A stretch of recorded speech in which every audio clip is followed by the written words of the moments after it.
Hey guys, welcome back to the channel.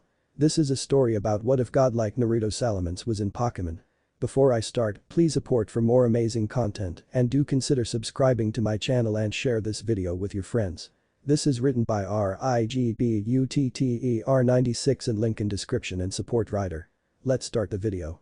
Chapter 1 Give an inch, take a mile. He stood at the back of the group of contestants, his head down and his eyes downcast, trying to keep as low a profile as possible. His plan was simple.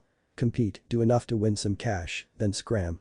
But, upon seeing his old friend here, he decided to make a surprise appearance. It wasn't as if he had no confidence in his abilities, far from it. He could beat each and every one of the competitors with just one of his Pokemon, but he didn't want to cause any trouble, nor did he want to cause any trouble. Hence why he was garbed as he was. He had on a black hoodie jacket, zipped up halfway to show a grey t-shirt, the jacket covered in red nimbus clouds. His jeans were black as well, with the left knee ripped, and black Converse. His hands were covered by full black combat gloves, with a peace symbol on the backs. His trademark grey hair, which had been a bane to him for as long as his 16-year-old mind could remember, was covered by a black beanie hat that left a few strands to fall in his face. His cobalt blue eyes were slightly hidden by the shadow of his hair. His pokeballs were secure in his jacket, and even though it was against regulations, he did have all of his pokeballs with him, all 16, and he would be damned if anyone ever tried to make him leave them behind. They were his family, and he would be damned if they were taken away. He had trained them all from birth, spending countless hours developing the perfect combination of skills, tactics, and abilities to make them all an unbeatable force. Now, as he watched the friendly matches of the various rivals go by, he found himself falling asleep at how boring they were. They were using overused and overrated tactics, all the while acting arrogant and foolish of better, more unpredictable ways of fighting. They preferred to play it safe, more concerned about getting to the next round and impressing people than defeating their current opponents. Soon, it was his time to shine against a girl with purple hair, wearing ridiculous clothing unfit of a trainer of a serious nature. The announcer, Don George, soon yelled. Next match. Burgundy vs Naruto Uchiha. His questioning of the name of the competitor caused many of the more experienced and well-traveled Pokemon trainers to begin to whisper and glare at the black-clad teen who had removed his beanie to reveal a spiky gray mane of untamed hair. Everyone recognized him immediately. His reputation as a trainer having become infamous in some circles, while famous to others. The current champions in attendance, Cynthia and Alder, both had narrowed eyes at the young man, watching his every move as he took his position across from a suddenly nervous but then incredibly overconfident Burgundy. His eyes, once having some kind of emotion, quickly shut down any and all forms of feeling as he hyper-focused on the battle, his mind going to one of his most used strategies. Demonstration of power and intimidation. The judge, who glared at Naruto with suspiciousness, began the match as Burgundy called out her first Pokemon, the rules being that only one be used during the duration of the tournament. Go do it. The blue otter-like Pokemon appeared and took an arrogant stance, and Naruto glared as he used the human version of mean look to make it back up a few steps. Reaching inside his jacket, he closed his eyes and thought of which one to use. If I use Madara, it would be overkill. But, if I use Raisin, it would be easy to play off my strategies as a very well-trained Pokemon. Decisions. Deciding, he grabbed his Pokeball and called out his first Pokemon. Show them true and absolute power Raisin. From the flash of energy that signified a Pokemon being released from its Pokeball, a Luxray appeared. Although, there were a few differences between it and normal Luxrays. Namely, it had a black bandana with red nimbus clouds on it tied to his foreleg. Lightning zipped around it as it gazed apathetically at the weak creature that his boss had asked him to show the meaning of power to. The Luxray was named Raisin, and he had been trained to have complete mastery over electric and normal attacks, making him dangerous in both long and short range.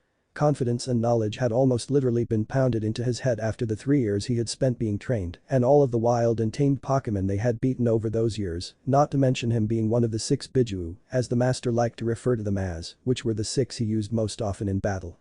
And had been trained to fight in regulation battles, while the others not so much. So, for all intents and purposes, Raisin was the absolute best at what he did, which was fight regulation battles and stay within the rules of said battles. It was why he had an Akatsuki bandana, like the other 6. Looking at the girl, he made eye contact and said. I shall make the first move. She went to protest, but she stopped when he called out. Raisin, use Chidori Senbon. Raisin used his tail to focus lightning around the tip of his tail, which glowed with electricity, before flicking it at Duet, who didn't get to dodge by the speed of the projectiles, which hit him and shocked it brutally, before sticking to him and hindering his movement. Burgundy looked angry and said. Duet, use water gun. The ball of water came at Raisin at a lax speed, who dodged easily, before Naruto smirked. Is that all? Well then Raisin, use lightning bolt. The Lux Ray got a glint in his eyes as he sent a massive blast of lightning at the dude, but it missed, something Burgundy commented on. You missed me, huh? Her reply left her stupefied until she turned and paled, along with the rest of the crowd and trainers, sans the champions who only narrowed their eyes even further. Where the lightning bolt had hit was nothing more than smoke and rubble, as it had completely demolished the wall and tore through outer wall near the forest. Burgundy suddenly felt very fearful and raised her hand, forfeiting and making Naruto scowl. He hated quitters, but the fear she showed him brought up some deeply repressed and bad memories from seeing her run away from him. Elsewhere, Ash Ketchum asked perhaps the stupidest yet most intelligent question ever. Who is that? His answer came from the least likely source, who had tried to make herself cold and unemotional so as to hide her giddiness at seeing her old friend and crush again. His name is Naruto Uchiha. Everyone of the newer generation turned to Georgia as she spoke, while the champions stood beside them. And he is, without a doubt, the most effective, powerful, brutal, and dangerous trainer from Unova to Hone. He has a reputation of being undefeated and he participated in several legal and illegal tournaments where he completely wiped the floor with every person competing. The voice interrupted her and she grit her teeth at what was said. He's also a no-good punk, a bad egg if I ever did see one. Officer Jenny looked across the field at the other entrance, seeing her sister there as well, before continuing. He's been connected to several small-time thefts, as well as racketeering and hosting illegal tournaments. Not to mention just to his parents. That's enough, Jenny. I believe you've made your point. Cynthia said in a soft, authoritative voice. That specific piece of information was better left unsaid. All that matters is that he hasn't committed a crime in the past 2 years, and I am curious as to why he so suddenly dropped off of the map. Silent looked over at the woman and asked in an inquisitive tone. Was Georgia correct in saying he was really that strong? Boulder spoke before the blonde could, and his words carried a seriousness many hadn't seen. As he could defeat both Cynthia and I in a battle and walk away with relatively unscathed Pokémon. His skill as a trainer is incredible and his Pokémon are all top-notch in every way. Wow, he must be very strong. Do you know how he trains? Stefan asked. If he found out, he could maybe use it to train Sock. Georgie answered this time, again gaining all of the attention. Naruto Uchiha was very thorough in his training of his Pokémon. And while it is rather brutal, it is very effective. His Luxray, Raisin, is the epitome of electric types, and I have no doubt that even Pikachu would be defeated by it. Ash scoffed and glared at her. How dare she say that? Pikachu was the strongest and could never be defeated. Jenny, however, looked at Georgia and asked in a sharp tone. And how do you know so much about him? The answer stunned them all, as it was so unexpected. Because, he was my best friend while we grew up in Nuvema town. Flashback 7 years ago. The young Georgia was walking down the road as she cradled a bruise on her face with her palm. She tried not to cry, tried to show that her dragon trainer father that she was strong and worthy of his affection, but it didn't work. Tears leaked out as she ran to a nearby forest to hide, her face throbbing from where her father, Cage, had hit her in a blind rage after she had played with his dragon Pokémon. By the time he had realized what he had done, she was already gone. She stopped walking when she heard sounds of battle, her curiosity getting the better of her, she followed them. What she saw stopped her in her tracks as she watched a gray-haired kid her age with blue eyes, wearing black shorts and a white shirt, having black Converse on, watching on as what she recognized as a marshtam did what looked like intense physical exercise, lifting heavy boulders and firing off incredibly fast and powerful mud bombs at trees as he did so. Her foot stepped forward and a snap was heard, making her freeze as the two snapped their heads towards the direction it came from. Blue eyes locked with her green and the boy frowned. Hey, what are you doing here? Georgie walked out of the woods and looked shyly at the, admittedly, handsome boy. Well, I was walking by and heard some explosions, so I decided to investigate. His frown didn't lift as he looked at her face, more specifically her bruise. Hey, you okay? You got a nasty-looking bruise there. Need some help? My caretaker is good at healing things. She nodded and the boy looked at his Pokémon. Alright, Namachi, we gotta get back. Come on, we'll train more tomorrow. That day, two best friends met. Then flashback. Since that day, I kept going back to Professor Juniper's lab, his aunt, and spent time with him. I learned his training philosophy. Pokémon are not glass, they are made to battle. This belief led him to train every one of his Pokémon to the utmost level. She finished. She would have continued, but was stopped by a new voice, one she recognized by the baritone resonance that made her heart flutter. Its owner was a person she imagined as she masturbated, and his name was one she called out after the orgasm. That's only half of it. The second part is. If one fails, they all fail. When my Pokémon don't progress, they all work until that one gets stronger. Naruto Uchiha smiled at his old friend, a mental grin on his face at the blush on her heart-shaped face, and momentarily examined her attire. She had on a blue blouse underneath a green button-up vest, a green skirt and thigh-high stockings, with green boots. Her dark pink hair was covered by a green beanie hat like his, and her body had matured after the 2 years they hadn't seen each other, with her now sporting wide hips and a tight bubble butt, a slim waist, and fairly large breasts, ranging from high B to low C cups. Before anyone could speak, Officer Jenny was there and had handcuffs. "Naruto Uzumaki, you're under arrest." Everyone, even the two champions, were shocked by that. It was Cynthia who voiced her outrage. "What? Why are you arresting him? He didn't do anything yet, but still." Jenny just scoffed and cuffed the teen, who was blank-faced. "That may be true, but you and I both know exactly what this kid is capable of. Not to mention who his parents are and the fact that once you commit a crime, you're destined to commit more." Ash seemed to nod in agreement while everyone else just looked at her. Alder scowled and said. "But he hasn't committed any crimes yet, as such, you cannot arrest him because of suspicion." "Oh? So you're saying that if I search him, he won't have any stolen goods?" "No, what I'm saying is, you can't arrest him under false accusations and paranoia." Jenny shrugged and quickly began to pat the teen down. He rolled his eyes before they narrowed when she checked his inner jacket pocket and grabbed all of his pokeballs. Narrowing her eyes, she asked. "And who do these belong to? Did you steal them?" "No, officer. Those are my total collection of Pokemon.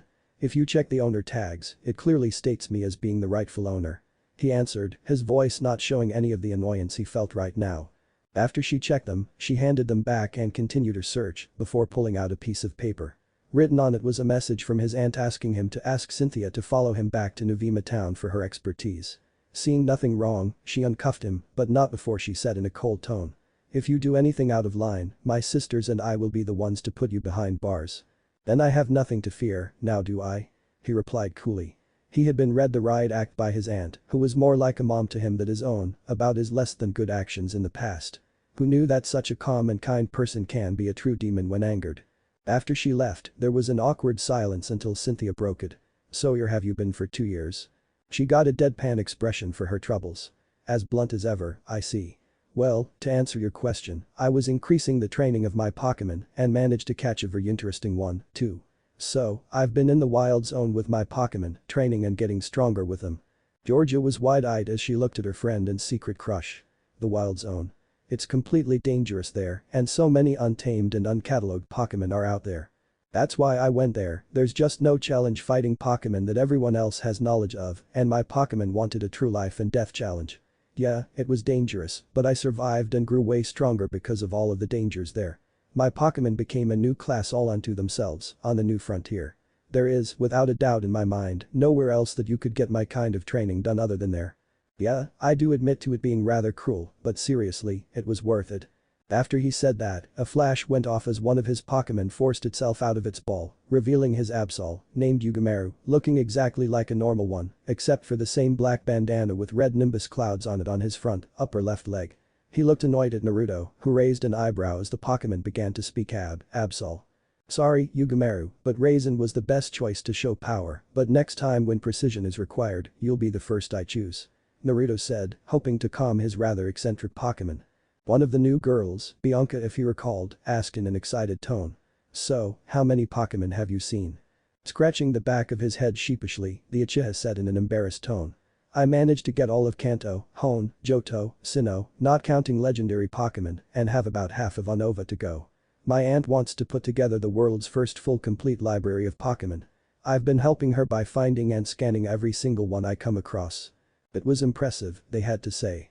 He was obviously not idle.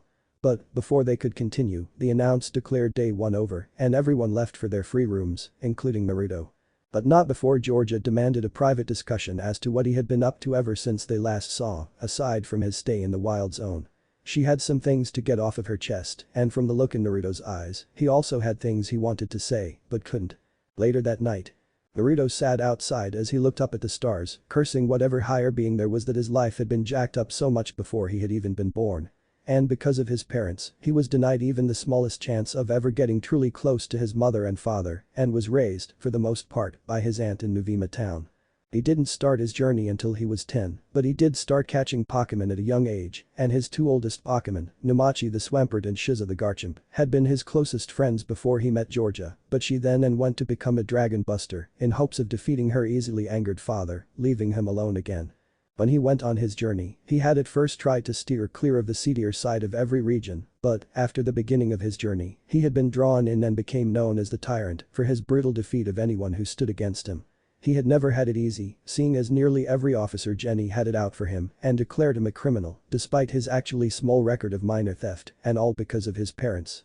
It was a deep secret, one that every person not in his current age group or younger knew about due to the decision of the United Gym Leader Alliance to keep it a secret for his protection, and it made it difficult for him to travel without hassle, glares, whispered words, or being overcharged and denied service by Pokemon centers. You see, his parents happened to be very notorious criminals, and due to their actions, he had been labeled as a no-good punk, a low-life, and was set to one day take over the family business. His father was Obito Uchiha, the infamous Pokemon trainer who had attempted to overthrow the gym leaders of Kanto, Hone, and Sinnoh. The man hadn't really met Naruto all that much, as he tried to distance himself from what Naruto thought he thought of the boy that was his son, an unwanted distraction. Naruto couldn't help but feel as if the man thought of him as a mistake from the past, a nuisance. His mother was the truly infamous Hunter J, or Jade as was her name, and she had dumped Naruto on her sister, Professor Juniper, the first chance she got. He had been 3 at the time and didn't really understand at the time what was happening and just did as his mother told him to. He had many more run-ins with the woman, each one leaving a rather bitter taste in the teen's mouth as she wanted nothing to do with him. Sighing, he looked at his hand and closed it into a fist, the tendons cracking as he did. He made a vow, all those years ago, to become strong enough to defeat both of them, and he had. All he had to do was catch their attention. He looked up at the moon, his eyes filled with determination to make them recognize him, come home and be a family, and settle all of this shit. Which, given the fact that he was making a name for himself in the right circles, both underground and in the legal battle systems, was inevitable. All he had to do was wait. Unknown place. Currently, a man in an orange swirl mask, wearing a black shirt, pants, and a green scarf, armor plating on his arms, stood beside a gray-haired woman with blue eyes, wearing a full-body dress and a visor. They were standing on the bridge of the woman's ship, looking at the moon as they stayed deep in thought. For some reason, they felt as if their son was doing the same and felt some kind of warmth from it before their cold and pessimistic nature took over, telling them that he probably hated them for his shitty childhood. It hurt to distance themselves from the one thing they had both created instead of stolen or destroyed, but it was for the best. They were criminals, and they didn't want him to grow up in that kind of environment. But, from reports about his actions in the past and the rumors regarding the brutal way he trained his Pokemon and his strength as a trainer, he was on a very dangerous path. But, as they said all those years ago before leaving him with Juniper, it was for the best. Chapter 299 Problems. Sitting on the bed that had been provided for the competitors in what was recognized as the girls' dorms, Georgia was looking out across the courtyard at the boys' dorm, wishing she could go and speak to her old friend and maybe get the courage to admit the feelings she had for him. Gripping the sheets as she thought back to the battle he had with Burgundy, she felt herself become aroused and growled lowly at the feeling. It wasn't the first time this had happened when she had read or heard about his exploits over the years, but she had never felt it in such a way. She respected power, and Naruto had that in spades, and she felt a major attraction to him. Combined with his looks, attitude, his bad boy nature as well as their past as friends, and she was really attracted to him. Growling, she sat up and began to furiously rub herself in an effort to get rid of this burning feeling. With Naruto. Naruto stood on the field and looked around, examining everything. It was best to have an idea as to what the battlefield was like before entering, and they had changed it to a rockier terrain earlier. Crouching down, he grabbed a handful of dirt and brought it up to his nose, getting a good whiff of the soil. Closing his eyes, he visually depicted the battle between himself and his opponent. Iris. From his observations, the younger girl had an Azu she was using, and that it was not very well trained, if trained at all. Raisin could defeat the young dragon type very easily, almost ridiculously easy. The only skill it really had was Dragon's Roar, which was still not as powerful as it should be. And she had an Excadrill that doesn't really listen to her due to lack of trust and respect. Shaking his head, the teen stood and stretched, his mind racing as he went over numerous plans and combinations he could use when he felt a firm hand on his shoulder and saw the untamed mess that was Alder's hair move into his field of vision. The man stood beside him as he too looked at the field. You know, it was quite the shock to see you out there today, and it was something that I'm sure made international news. Chuckling softly, Naruto answered the unasked question. The only reason I decided to enter was because I wanted to find some up-and-coming trainers and see if there was any competition. And was there anyone who caught your attention? Despite being young, Alder knew that the young man beside him was incredibly skilled when it came to Pokemon and Pokemon trainers. If someone caught his attention, then they had to be really skilled. A few. That kid Trip, the other one Stefan Georgia, and Silon. The others still have a lot of training and maturing to do before they can be considered to the level they needed to be. Ash needs to stop holding his Pikachu back and let him evolve and stop acting as if the world is black and white. Iris needs to stop babying her Pokemon and give her Excadrill some tough love. Bianca has, by far, the worst qualities to be a trainer. All she does is go around throwing out attacks, there is no strategy. Burgundy is weak, arrogant and stubborn, 3 traits that will get her hurt or killed in the world. Naruto explained, pointing out key character flaws and weaknesses in the younger teens. Alder nodded. He was absolutely right. The man had been given the privilege of having a battle with the teen next to him, and all throughout he had been calm, collected, and intelligent when it came to the battle. No move was wasted, and his Pokemon were capable of doing special moves and using their abilities to a more refined state. But the ones to look out for were his older Pokemon. Each one had vast amounts of experience fighting many opponents and had been with Naruto for at least 3 years. They had absolute faith that every decision he made was right, and it showed when they obeyed him not only in combat but also in everyday life. Not to mention that all of his Pokemon were near level 100 and his Haunter was diagnosed with the inability to evolve and in their final evolutionary states.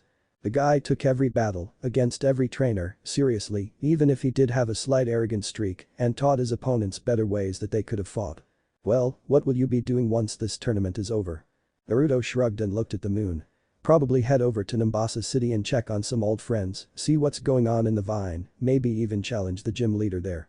Who knows? It was code, and Alder saw it a mile away. What's going down, Naruto? The man asked. Sighing, the gray-haired teen replied.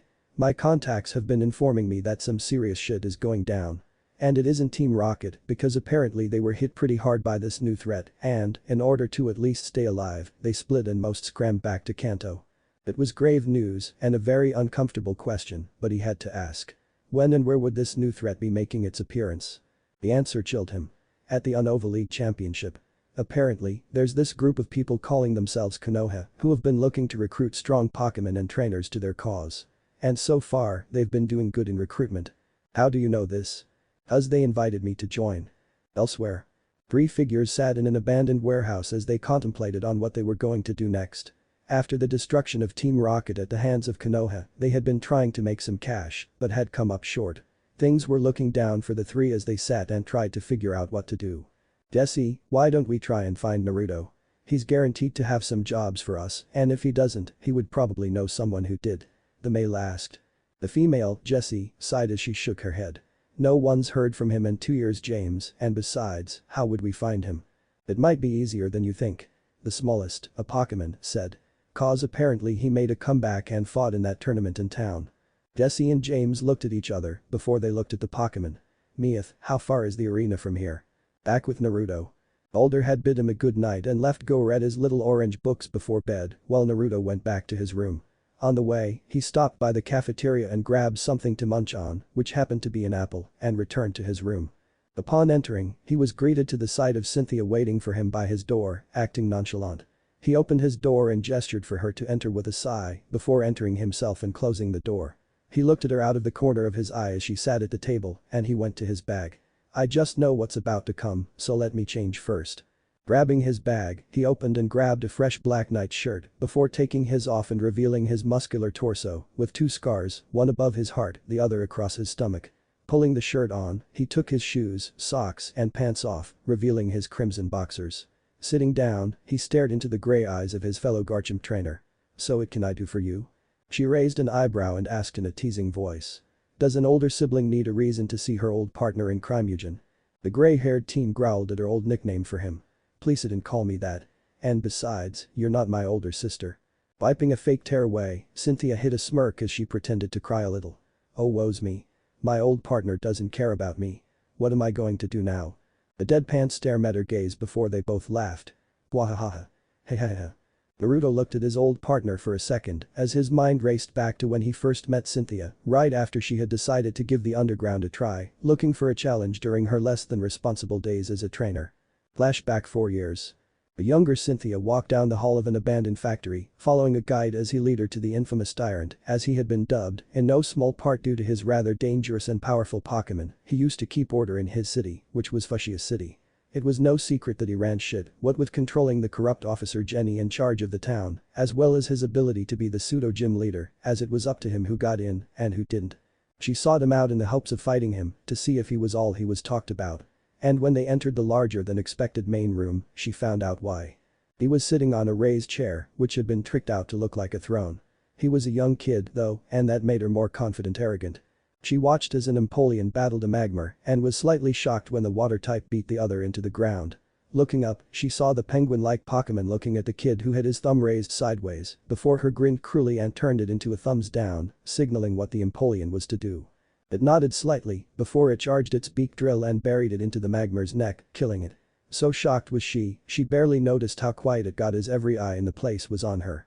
The kid walked down and stopped in front of her, his eyebrow raised as he asked. "The fuck are you doing here?" "Stealing herself," she answered. "I came to challenge you." That got gasps from the crowd, while the kid grinned darkly and nodded before moving to the other side of the makeshift field. "Fine. But when I win, you become my employee for an entire year, doing exactly as I say, when I say it. And if you lose? Trust me, I won't. Now, call out your Pokemon." Raising her Pokeball, she smirked and tossed it out, revealing her favorite Garchomp. She gave a haughty and arrogant smirk as she responded. "Call out yours." He grinned as he raised his ball and gave it a toss, the light revealing Namachi, his first Pokemon, and a Swampert. The Pokemon, despite having already evolved fully now, had grown and was now at least half the size of Shiza, his Garchomp. He had gained a scar over his right eye in the shape of an X. He had a permanent grin on his face as he cocked his head to the side. The tyrant smirked as he said. "I'll give you the first move." She got ready and called out the first attack. Garchomp, use Dragon Claw. The Garchomp's wing began to glow before it charged, launching itself at its enemy, only for the Swampert to dodge. Namachi, use Water Wall then Water Gun. From Namachi's mouth came a massive torrent of water that easily knocked Cynthia's Garchomp to the ground, shocking Cynthia before Namachi appeared above it and his grin got bigger before a very powerful condensed ball of water shot from its mouth. It hit Garchomp and Namachi kept it up, cracking the floor from the power and damage made by the water bullets. After a minute of relentless punishment, Namachi jumped away and revealed an unconscious Garchomp and Cynthia having collapsed to her knees. The tyrant grinned and turned before nodding to one of his men, who went to Cynthia and tied a black bandana with red nimbus clouds onto her right arm. "Guess that means I win, huh? I look forward to having you work for me." Wahahaha. Then flashback.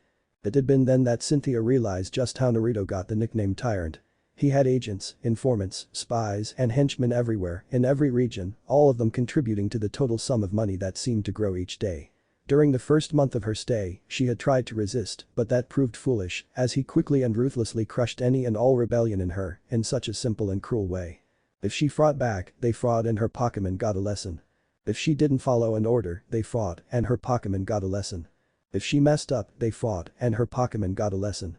By the end of the month, her Pokemon had been beaten into the ground so many times, she had given in and accepted her role. Soon afterwards, she had moved through the ranks until she fought against his right hand and defeated the man, making her second in command over the whole shebang. It had been exhilarating to her, the power, the wealth. But, it all came down when Naruto had declared that it was time for them to go, to explore the world. No one knew why he had changed his heart, but it was after he had gone back to his hometown to reunite with his aunt that he did. He had never talked about the experience there, but Cynthia, having gotten pretty close to the then boy, she knew he had had his world rocked. They kept in touch until he disappeared into the wild zone, not being seen until 2 years later, here, at the tournament. And so, the two old partners in crime began to talk about the old days and about the rest of the crew, who had dispersed into the underworld or went to prison. The next morning.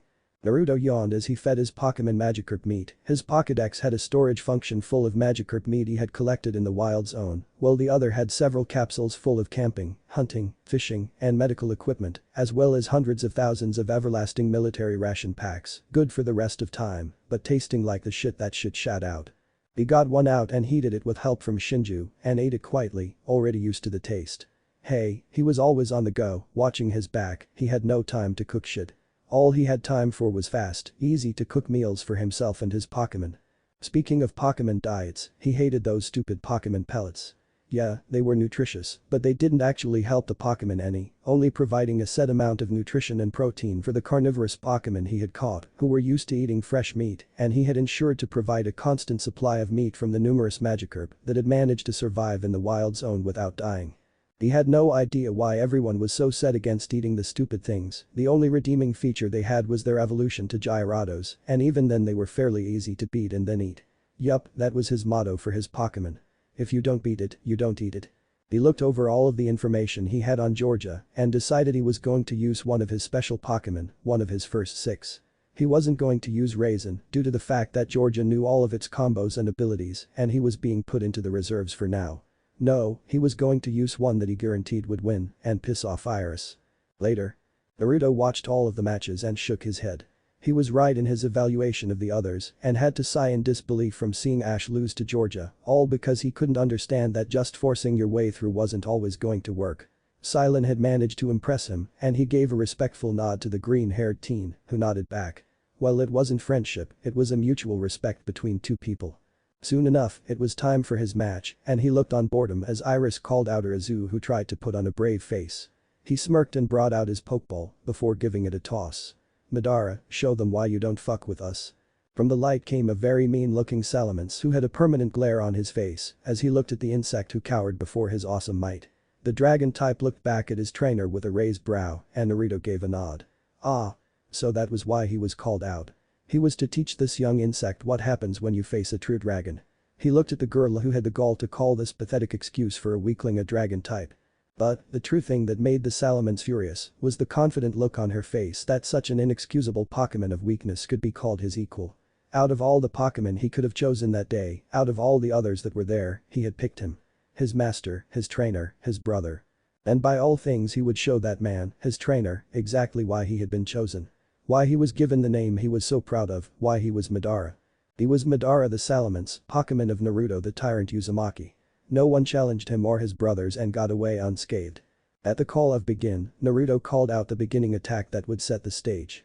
Madara, use Great Annihilation. Madara raised his head and began charging a hyper beam before pausing and charging a dragon breath as well. The two combined attacks looked volatile before being launched at a shell-shocked Azu, who simply couldn't dodge. The result was devastating. A dome of white light destruction appeared and engulfed Azu, making Iris scream in fear. It dissipated and revealed a heavily wounded but still conscious and standing Azu. This made Naruto raise an eyebrow. Curious.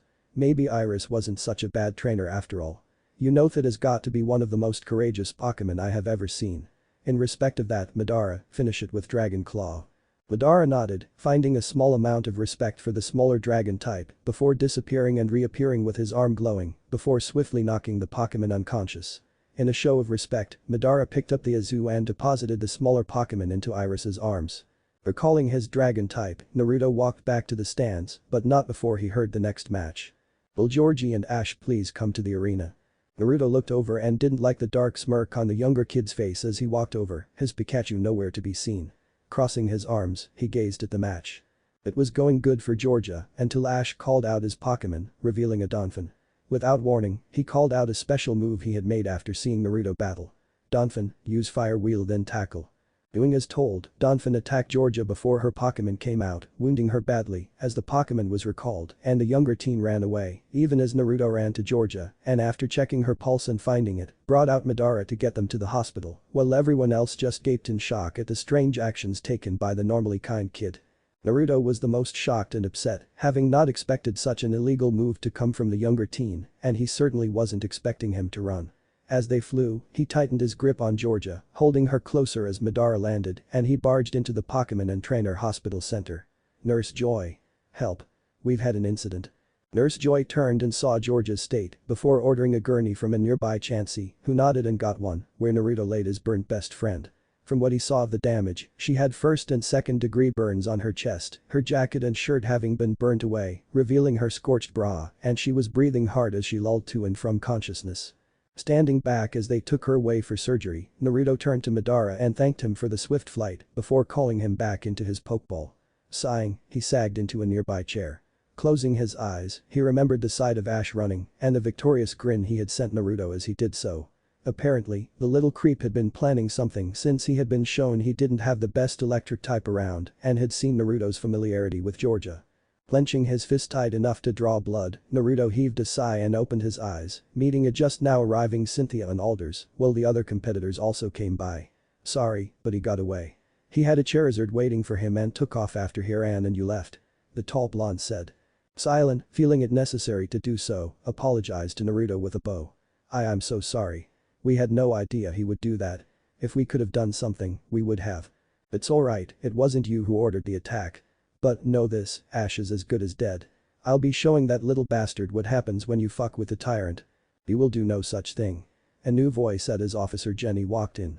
She glared at Naruto, who gazed back impassively, before she continued. As of this moment, you are being placed into custody, your Pokemon confiscated, and your license suspended until further notice. Outrage swept through them as they all shouted protest. It was Alder who managed to get his voice heard. Why? What did he do? Jenny smirked and crossed her arms as she said. Nothing yet. But I'm not gonna let him do something. Once a criminal, always a criminal. As she approached the shocked silent teen, a newer, more mature voice spoke up. I'm afraid you can't. You see, I need his help and as a senior agent to you, Jenny, I order you to stand down and allow him to come with me. The person who spoke was a serious man with cropped hair, brown eyes, wearing a trench coat. Naruto knew who he was immediately, having fought, encountered, and spoken to the man many times. Looker. Chapter 3 Rundown Boogie. Blue eyes met brown as the two stared at each other, one unflinching at the cold and dangerous look in the younger man's eyes. While they were cordial with one another, there was still a lot of mistrust there, and it could spell a massive fight breaking out. Looker, having decided to be the bigger man, spoke up. Uzumaki, is there some place we can speak in private? Nodding, the gray-haired teen gestured for the older man to follow as he led him through the maze of halls and doorways of the Pokemon Center to a storage room that was far out of the way. Turning to look at Looker, Naruto crossed his arms and got his poker face on. It was times like this that he was glad he had run a criminal organization for a while, it certainly helped when dealing with guys like Looker. So? What do you need? If you haven't noticed, my friend's been hurt and I do want to be there for her. Looker raised an internal eyebrow at the young man. Since when did he have friends? Instead, he kept his face blank and spoke in a cordial, if clipped tone of voice. I need your help. That threw Naruto for a loop as he gained a stunned look. Never in a million years would he have expected an officer of the law, Looker for that matter, would come looking for his help. While he respected the man for his deduction skills and his pragmatic approach to Pokemon, he was full of pride and never asked for help. What? You can't be serious. Why would you need my help? Because you have skills, informants, and knowledge of the underworld alongside your Pokemon's abilities. The fact of the matter is, you will be invaluable to my investigation. Not to mention that kid, Ash, has something to do with why I'm here. His actions were illogical, and I feel that something went down last night. What do you mean? What happened? Last night, we found a newly released Pikachu walking around aimlessly, as if it had been abandoned. We did a bit of digging and found that it had been Ash's. Now, he is known for his love of that Pikachu, and the fact he left it doesn't bode well. Naruto paused and thought it over. What would you want me to do? All I want you to do is collect as much information on this new threat, Konoha, as possible, and I've managed to get you a position in the Unova League Championships, but not as a competitor, but as a judge. Looker said. It was a big deal, and he was trusting Naruto an awful lot to not cut and run, but he had faith. Unlike the officer Jenny in this town, he didn't regard Naruto as an entirely evil person just because of his parents and gave him the benefit of the doubt more often than not. All he was a kid looking out for himself and doing what he felt he had to in order to survive. And yes, while his methods were brutal and borderline cruel to Pokemon he trained, he got results and made the Pokemon very much stronger. He had been privy to the process once when undercover and working for him, and the entire thing had been very informative to him. You see, what most trainers didn't realize was that dragon-type Pokemon were always carnivores, with some omnivores mixed in, and required a steady meat-based diet to remain at peak physical performance. Grass-type Pokemon were primarily herbivores and depended on grass and leaves for food when in the wild. He had devised a healthy eating plan for every single one of his very widespread Pokemon and implemented them into their training. For Shinju, he mixed in bits of meat and charcoal to keep his flames bright and strong. For the others, he mixed in things like plants and fruits to help prevent vitamin and mineral malnutrition from happening, but mostly kept the carnivorous Pokemon on meat he got from Magikarp and his omnivorous and one herbivore Pokemon on their respective diets. It was an interesting thing to learn, and Looker had submitted this to the board of directors he worked for to see if it could be added to the new trainer's guide. Plus, Looker said, hoping this would close the deal. You'll be given your own trainer school to teach and do with as you please. That made Naruto give pause and think. That was a tempting offer. Not only could he judge a Pokemon tournament, but he was also being offered the chance to have his own school.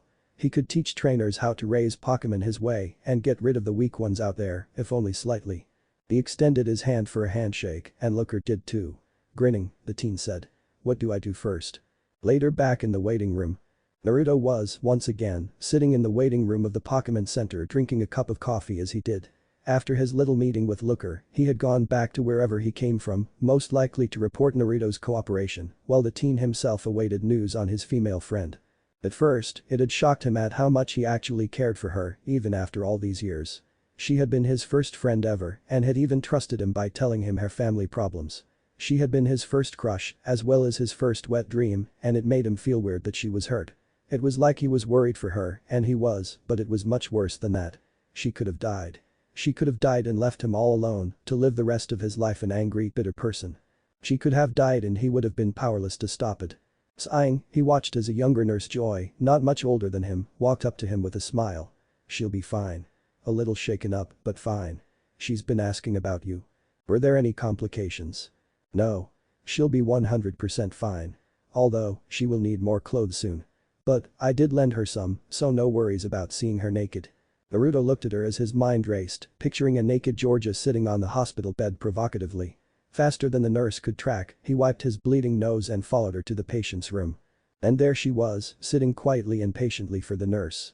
She looked up and her green eyes met his, and she suddenly seemed to brighten up quite a bit from his appearance, and Naruto noticed the pokeballs in her hands. She had obviously been thinking some things over, and Naruto had an inkling as to what they were. Her Pokemon had failed her, even if they hadn't been called out, and she was contemplating what to do next. Nodding to Nurse Joy, who got the silent message to leave, he turned to Georgia and offered her a crooked smile. Hey. You got tagged pretty bad. It was a blunt true statement that brought a smile to her beautiful face. She had to admit, despite his blunt and unrefined nature, he just had this charisma about him that made others want to be his friend.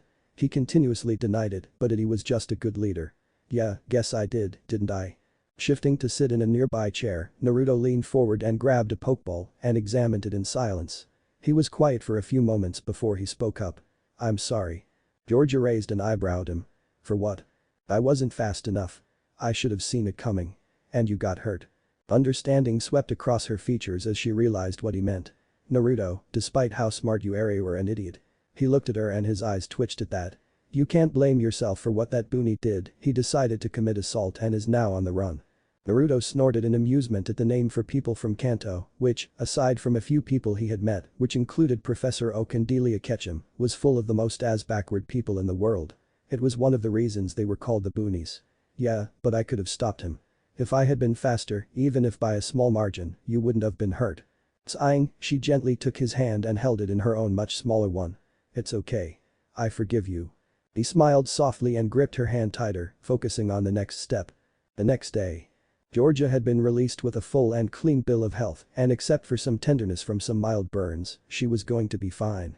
It was when the two had been leaving the Pokemon Center that things had gotten interesting, for waiting for them was Stefan. The young man gave a nod to Georgia in respect before he turned to Naruto and locked eyes with him. For a minute, they stared at one another before Stefan asked out of the wild blue yonder. Please let me follow you on your journey. That made the older teen blink in surprise. He hadn't been expecting that, and it showed. Onward. You're incredibly strong. The way you dealt with Burgundy was outstanding. And it was with one attack. Can you teach me to train Pokemon like you do, please? Stefan asked in excitement. Naruto had to pause and think about that. Looker had told him he was allowed to teach his methods, so Mabelright, you can come with me on my way to Nimbasa City. And yes, I'll teach you to train your Pokemon to my standards. He looked over at Georgia and asked. Hey, you wanna come too?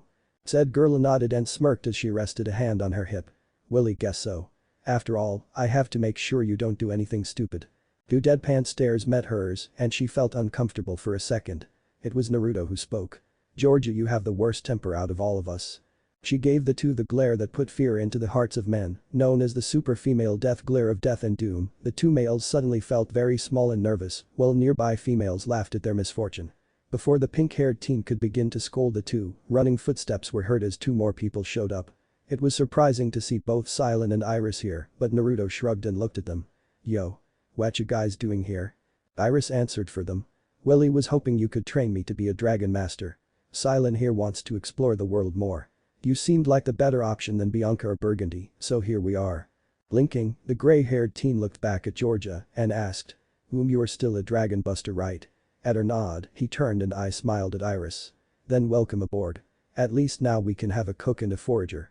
No more military ration packs. We have someone who can actually cook my Magikarp meat.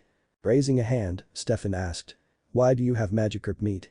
Because it was the easiest way to get food for myself and my Pokémon aside from the ration packs, and it was easy to put on a stick and cook in the wild zone. Not to mention all Magikarp are useless unless they evolve. Then they become only slightly more dangerous. He answered. Enough of this questioning. We need to be in Nimbasa City by the end of the month. So that means we need to move fast. He looked them all over and sighed. Too bad Madara can't carry us all.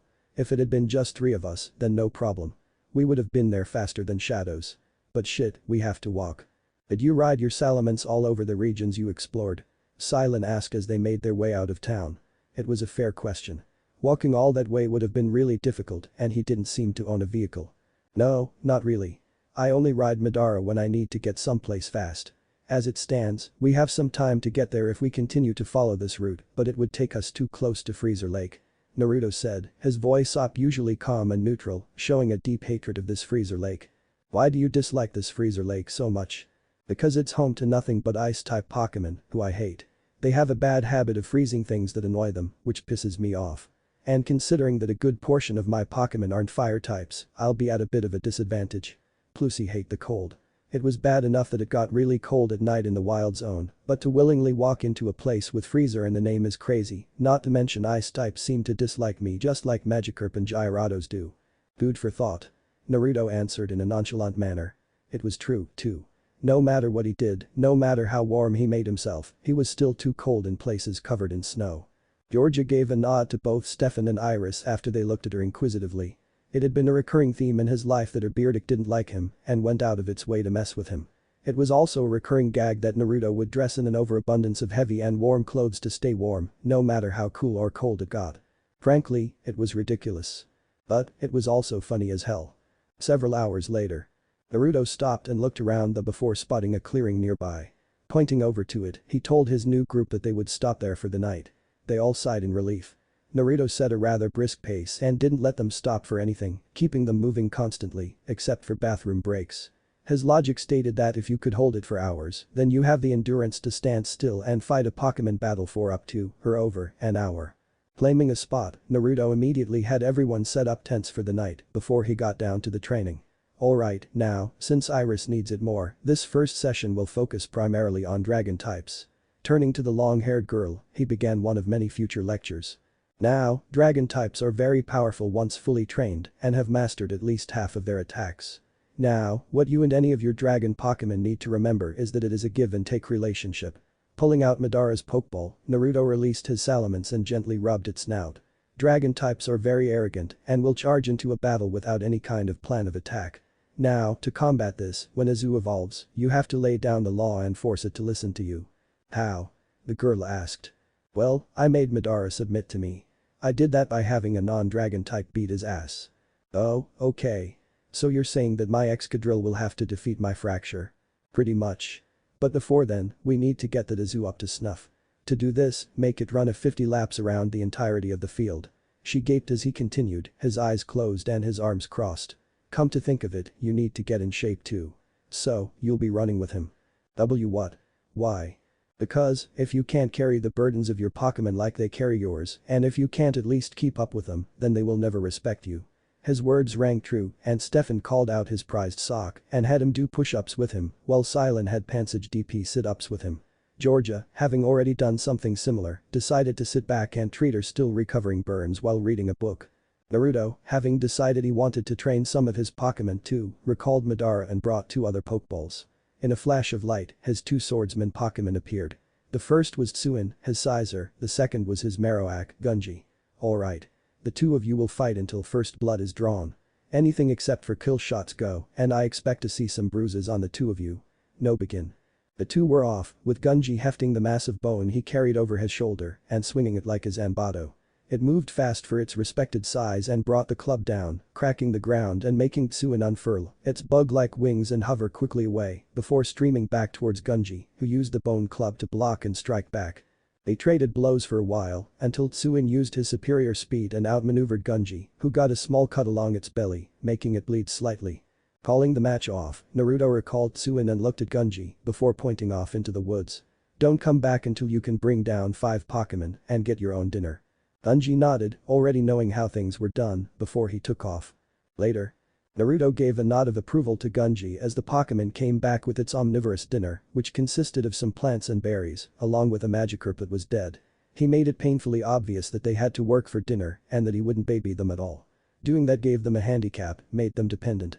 It made them weak. The eldest of the teens grabbed his black Pokédex and opened up the mass containment screen and brought out a massive pile of Magikarp meat as well as a military ration pack. Hey, after eating them for 2 years, they had grown on him. Yes, they tasted like the shit shout out, but damn did they give you the necessary nutrients to live to your next meal. Georgia watched as Naruto put his MRI-looking dinner over the fire and cooked it in less than a minute before he grabbed it. Before he ate it, he released his Pokemon to eat. The sheer number of them all was quite amazing, as they had never seen so many different kinds in one place. After they had started to eat from the collected mass of food, Naruto began to eat as well, taking a bite of his rice and fish, his face blank as he did. The pink-haired girl sighed in exasperation at his stubbornness. He had explained it earlier that he would let Silent cook for him when he ran out of his MRI food. This one just so happened to be the last of it all. After he finished it, he stood and smirked as he yelled out. "Fuck yeah. No more eating this disgusting shit." He grinned as he threw away the garbage and sat down on a log, watching as the sun set with a content smile. He was rather happy that he had accepted the people who were following him now, as they were all different and had different goals and dreams, uniting together to accomplish them. He had always wondered if this was what a family was like and couldn't help but let a small, unseen tear fall from his eye that he wiped away quickly so no one noticed. Crying like that was uncool, and he was anything but uncool.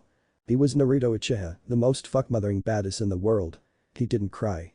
After talking for a while about anything and everything, they all decided to go to sleep, each putting their Pokemon back into their Pokeballs.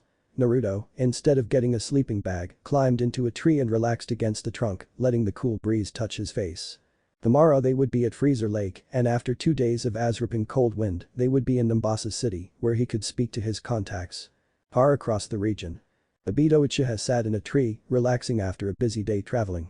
His mind began to wander as he remembered the discussion he had with his lover wife about their kid, and he felt the familiar pang of guilt that had grown and grown over the years since his decision to leave his kid alone. Every time he had seen him on his travels, he had played himself off as a cold, cruel person, a mask to hide his shame and guilt behind, despite being incredibly proud of his son's achievements. His wife, Hunter J, or Jade, had been both ashamed and guilt-ridden to the point where she had stopped getting updates from her old friend Juniper and had thrown herself into her work. She had, after Naruto went on his journey, she had kept up on anything he did and showed concern when he disappeared for 2 years into the wild zone, but she had been beyond happy when he came back. Sighing, the Uchiha looked up at the moon and closed his one remaining eye as he thought back to the recent news his spies and informants brought to him. Konoha was moving and had recruited the now declared criminally insane Ash Ketchum to their ranks. They had been silent for years, plotting their revenge against the leaders of the regions, and they were going to strike when the championship Pokemon tournament took place, where new champions would be chosen, and Naruto would no doubt be. Clenching his fist, Obito vowed to ensure that whatever they had planned would be ruined by his hands. And by God, he was going to succeed. Chapter 4 Ice Cold. He hated cold places, snow, and things having to do with coolness in general. He never knew why, he just always did and stayed away from ice-type Pokemon as much as possible because of it. Yeah, he was capable of working with one, but to actually capture one and train it? Hell no. Naruto Uchiha trudged onwards and forwards, covered head to toe in warm clothing. He still wore the same clothes underneath his leather jacket, coupled with a thermal coat. The others had also put on warmer clothes, with the 2 girls deciding to wear tights and heavier coats than the boys, while the boys wore roughly the same clothes, just longer and warmer. If he had been alone, Naruto would have called out Shinju and asked him to keep him warm, but that would be an abuse of a Pokemon's abilities, and so he just trudged through the deepening snow in a foul mood. Freezer Lake had gained its name for 2 reasons. The first was that it had a massive lake that housed a lot of water and ice Pokemon. The second reason was because it was fucking cold there. Seriously, it was so cold that most people stayed away from it. Naruto felt that those people had enough sense to not even want to come here. But it was the fastest way to get to Mombasa City and time was pretty important. Contacts and informants only had information for a set amount of time before moving on, and this specific contact was incredibly fickle when it came to money and time. So much so, Naruto was afraid they wouldn't make it. Looking ahead against the bitter winds, he saw a log cabin version of the Pokemon centers and sighed in relief. That meant warmth. Warm beds, warm food, warm clothes. Did he mention warm beds? Shaking his head, he pointed to the building and said above the howling wind. Guys, there's a Pokemon center up ahead. We should get moving to it. At their cold and freezing nods, the group of 5 made their way to the center. Despite it not being all that far away, it felt like hours to them due to an increase in the winds that now stirred up snow to create a massive flurry of the white frozen water particles. Stefan, by the time they made it to the door, had nostril sickles and Silent had his arms frozen to his sides. Once they got to the doors, opened them, and made it inside, they all sighed in relief. That had been one of the longest, worst traveling conditions they had ever been in. Looking around, they found that it had a log cabin kind of feel to it, but there was no Nurse Joy to be seen. There had to be one, obviously, as the building was too well taken care of to not have one. Walking to the front desk, Naruto reached out and rang the bell. After a moment, footsteps were heard as the door to the back opened, revealing a younger, around his age Nurse Joy. She had the same pink hair and the same hairstyle as the others, as well as the same eyes, but she wore a two-piece bikini that was red and showed off her rather impressive bust. She smiled at Naruto and asked in a cheery tone. "Can I help you?" "Ooh-hee. We need a place to stay for the night," and it was really difficult to stay focused when the girl in front of him was incredibly beautiful and wearing such revealing clothes. Hey, he may have been more mature than others his age, but like most men, he was a pervert when it came to cute and sexy girls and women. Oh. The member of the Joy family jumped in happiness, making her breasts bounce in their bikini, attracting much attention from the 3 males and glares from the smaller-chested girls. She was what, 16? And she already had DT cups? How was that fair? You need a place to stay.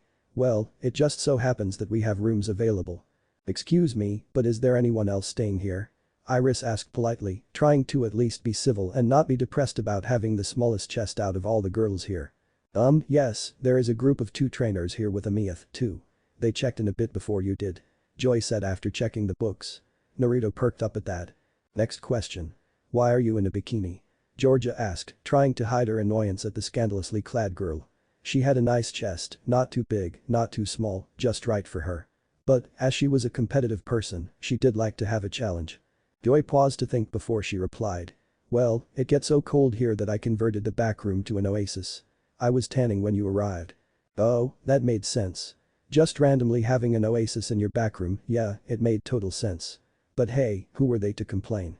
They lived in a world where animals are pitted against each other in battles that, while not life and death most of the time, can be considered animal cruelty by PETA. But goddammit, some shit just can't randomly happen. Like now, for instance, such an obvious plot point being created by a higher power, who apparently has the ability to command what happens in the world to their will. When will the insanity ever end? Naruto and the others, including the Joy, paused as they suddenly felt as if their entire lives were being written out for amusement by some greater being, and felt suddenly empty. Not that it mattered, as they had more pressing matters to attend to. So can have a room? Silent asked in a hopeful voice. His arms were still frozen, as they hadn't have been inside very long, and he was still really freaking cold. He had no idea that Freezer Lake was this cold. Sure, it was regarded as one of the harshest, coldest places in all of Unova, but he just thought that the rumors were just that, rumors. Of course. The Joy said. But first, my name is Amy Joy, pleased to meet you. Naruto Uchiha, a pleasure. Stated said person with a nod. Silent Temple, a great honor to meet you. Silent said happily as he struggled to move his arms. Stefan de Sanger.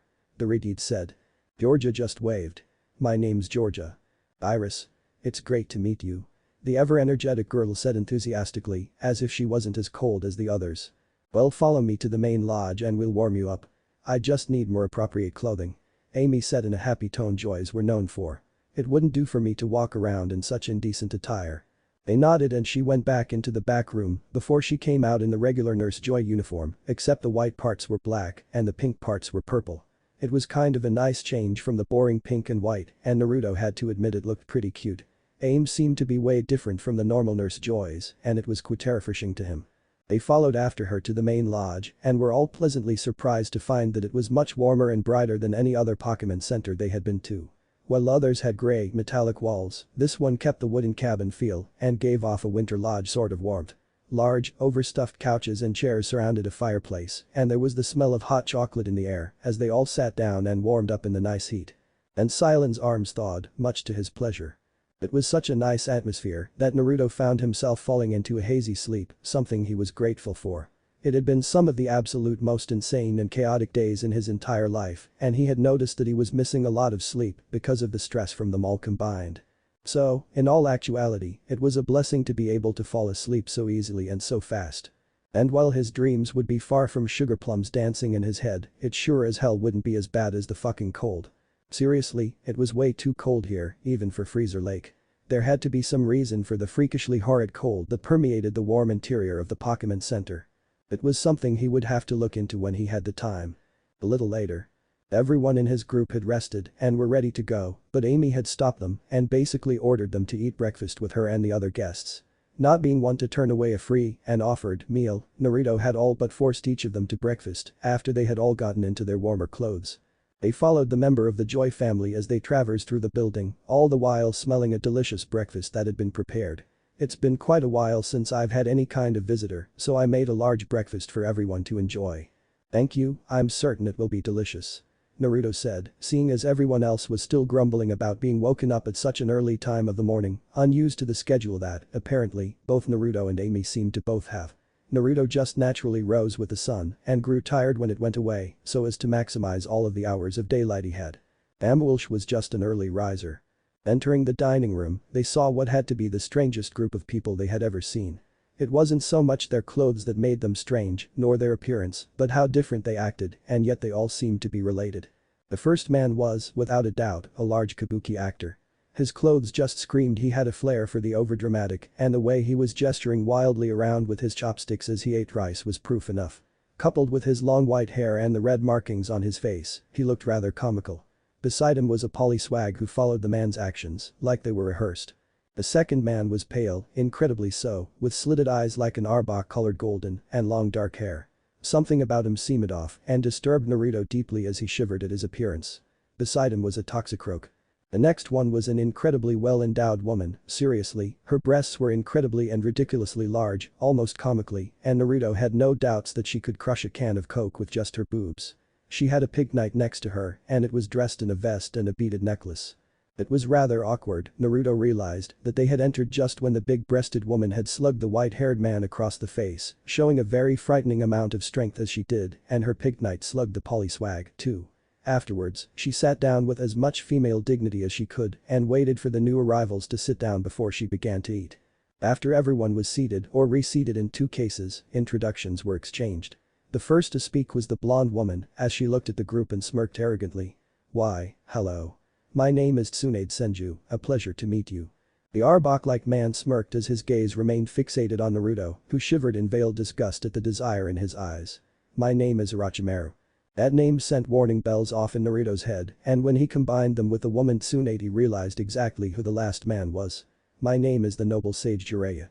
Master of the water type, capable of making any lady swoon." It came out of his mouth before it could be held back, and he cursed himself for letting it slip out. The legendary 3. Elsewhere at the same time. Obito sighed loudly as he faced off against a member of Konoha, a pokeball held lazily in his gloved hand as he examined his enemy. The man was fairly tall, with tan skin and dark gray hair, as well as a shaggy beard, smoking a cigarette. He had on a dark blue long-sleeved shirt under a forest green flak jacket, with blue pants and boots. He had brought out his Pokemon, a Grovyle, and was staring intently at Obito as the man registered what had been asked of him. "You wish to know where my son is?" the elder Uchiha asked in a slightly curious voice. It wasn't every day that you got grilled for information about a son who, for all intents and purposes, was a bastard, having had his existence ignored and denied by both his mother and father. The man, Asuma Sarutobi, growled as he stepped forward threateningly. "Yes, fool. Your son has information vital to Konoha, and the Hokage demands his presence. The last of our reports have of him is that he went into the wild zone. Now, we know you know where the boy is, so tell us what we want to know." Obito gave a chuckle and mocked the Sarutobi a bit. "Don't you know? I don't know what you know, so therefore, how could I know if you know that you don't know where my son would be?"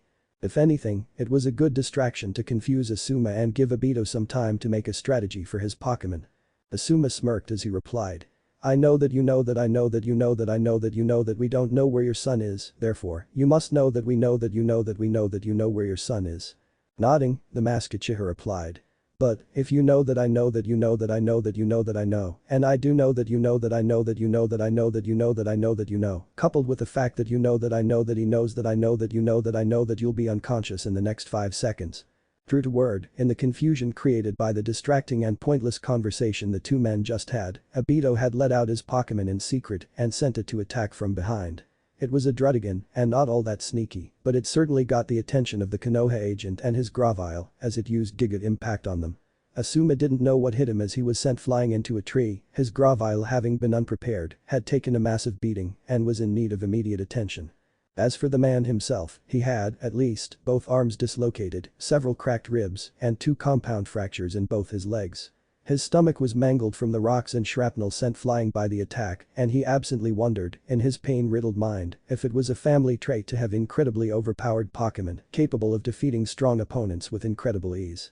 Obito sent his Drudigan back and walked casually up to Asuma and looked down at the man. He didn't have much information on the strength of Konoha or its members, but he was sure that Asuma wasn't a very strong trainer.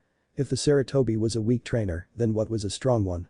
But what got Obito upset was that they seemed to be targeting his son, Naruto, for some reason, and that didn't sit right with the man.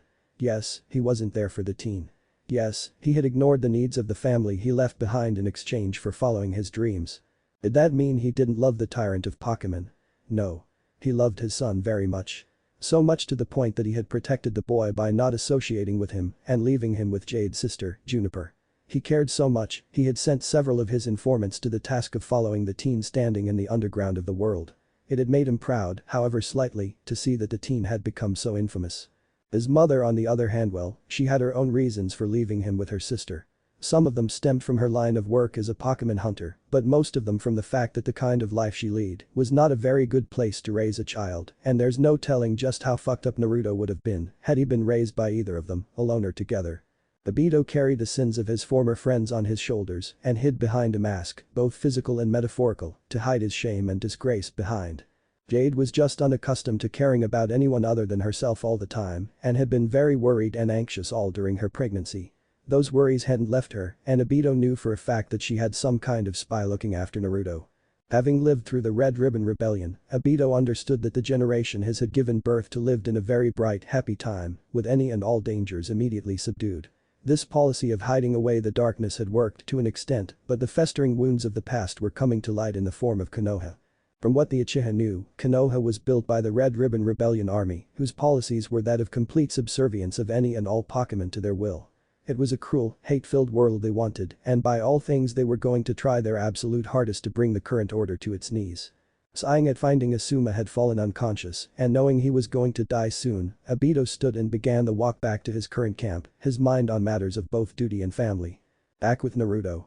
To see these 3 legends, 3 people who had become true Pokemon masters, was something many would find as an honor, a privilege, or even a once-in-a-lifetime event. But for Naruto, it wasn't any of these things. He fucking hated each one of them.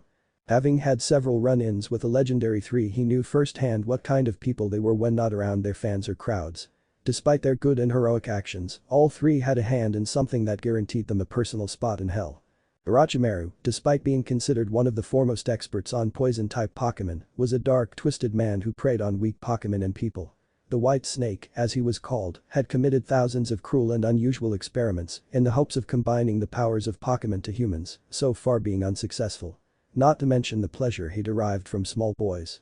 Jiraiya, despite his heroic actions during the Red Ribbon Rebellion, had committed many atrocities that had been swept under the rug and was a serial rapist, having had many close encounters with Officer Jenny's about to arrest him before springing his trap and taking them to one of his many whorehouses, or kidnapping members of the Joy family for his own personal use.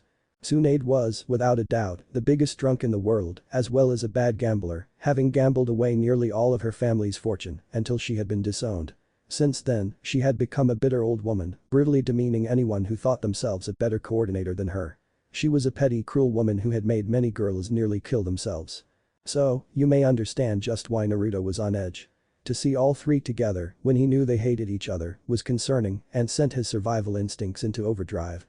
Gently rolling a pokeball to his hand, he held it there as he looked into the gray eyes of Jiraiya.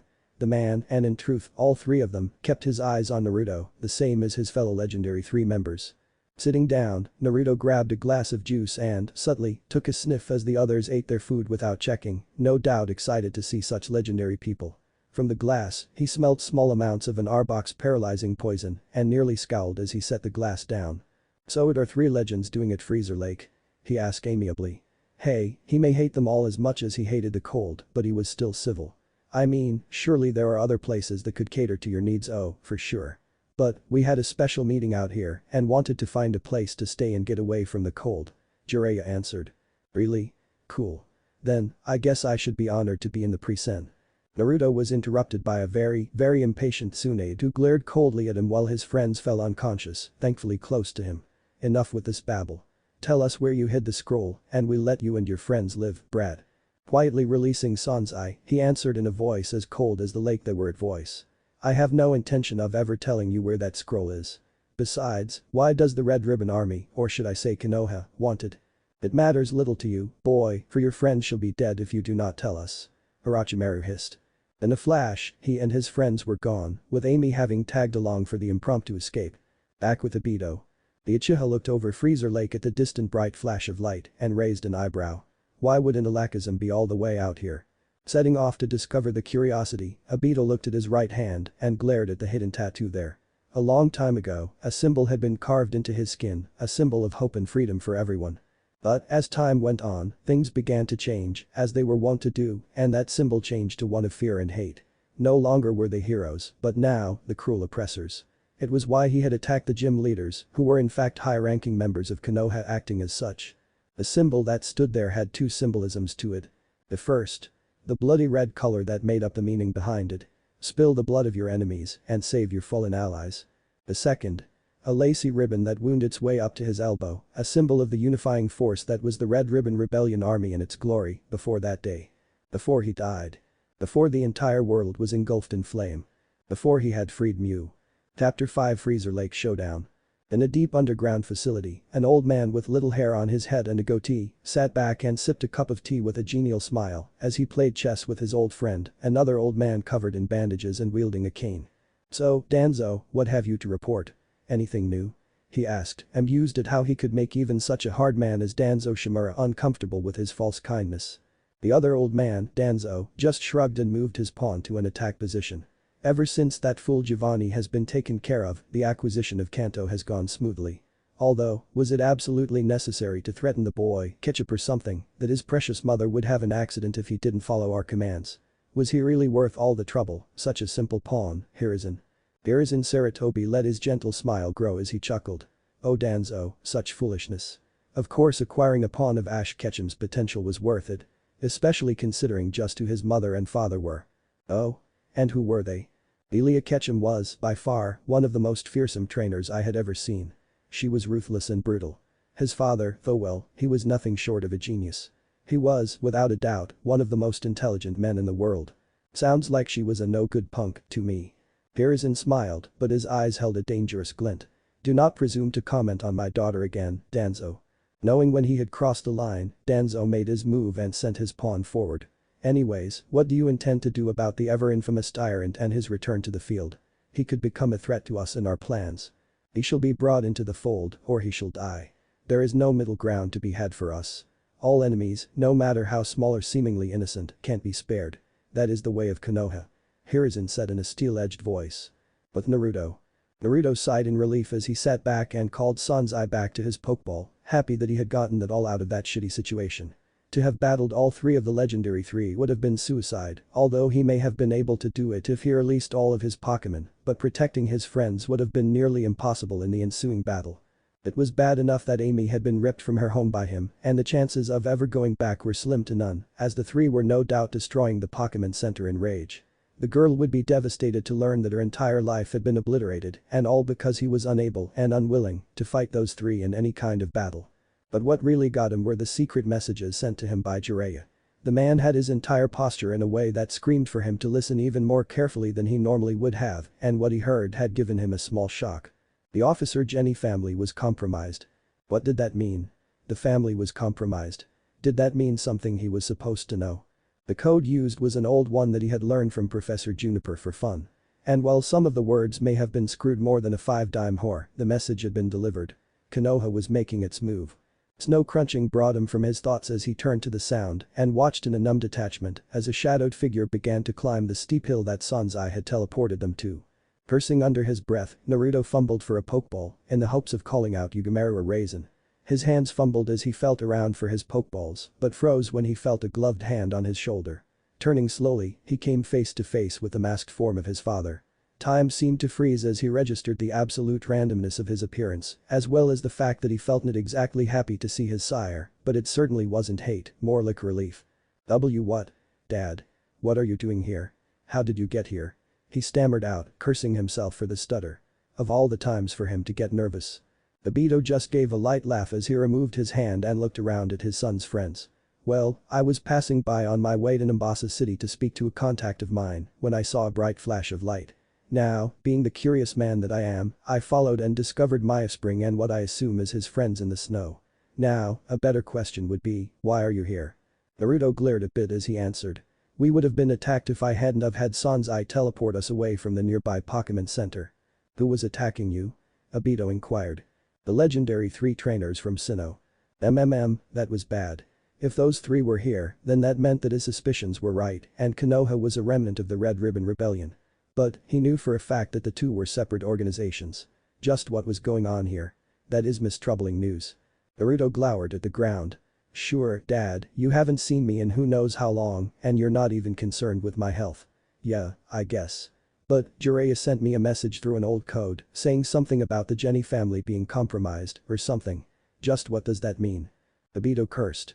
If the Jenny family was compromised, then that meant that the 2 organizations were already moving and preparing. But for what? It means that I need to contact your mother as well as several other people. But for now, I shall accompany you to the Naruto City. Naruto raised an eyebrow. How did you know we were on our way to Naruto City? Why else would you brave the cruel frozen wasteland that is Freezer Lake if you weren't on your way to Naruto? Later. After his friends awoke and after consoling a near hysterical Amy, the group followed Obito as he led them to a side route across the frozen lake. Placing one foot forward, Naruto began to remember why he disliked ice-type Pokemon so much. Not only were they cold, but ice was slippery, it hurt when you fell, and getting your ass frozen repeatedly was pissing him off. Why in the name of all things holy and unholy did they have to cross the fucking lake? Couldn't they have spent a few more hours following the safer, less frozen and slippery, main route? Would it have been so bad to be a bit later than planned instead of die of hypothermia? I hate this place. Chuckling, Stefan looked at his friend and said. Well, look on the bright side. What bright side? I'll tell you when I think of one. Was his reply after the chubbier teen thought for a minute.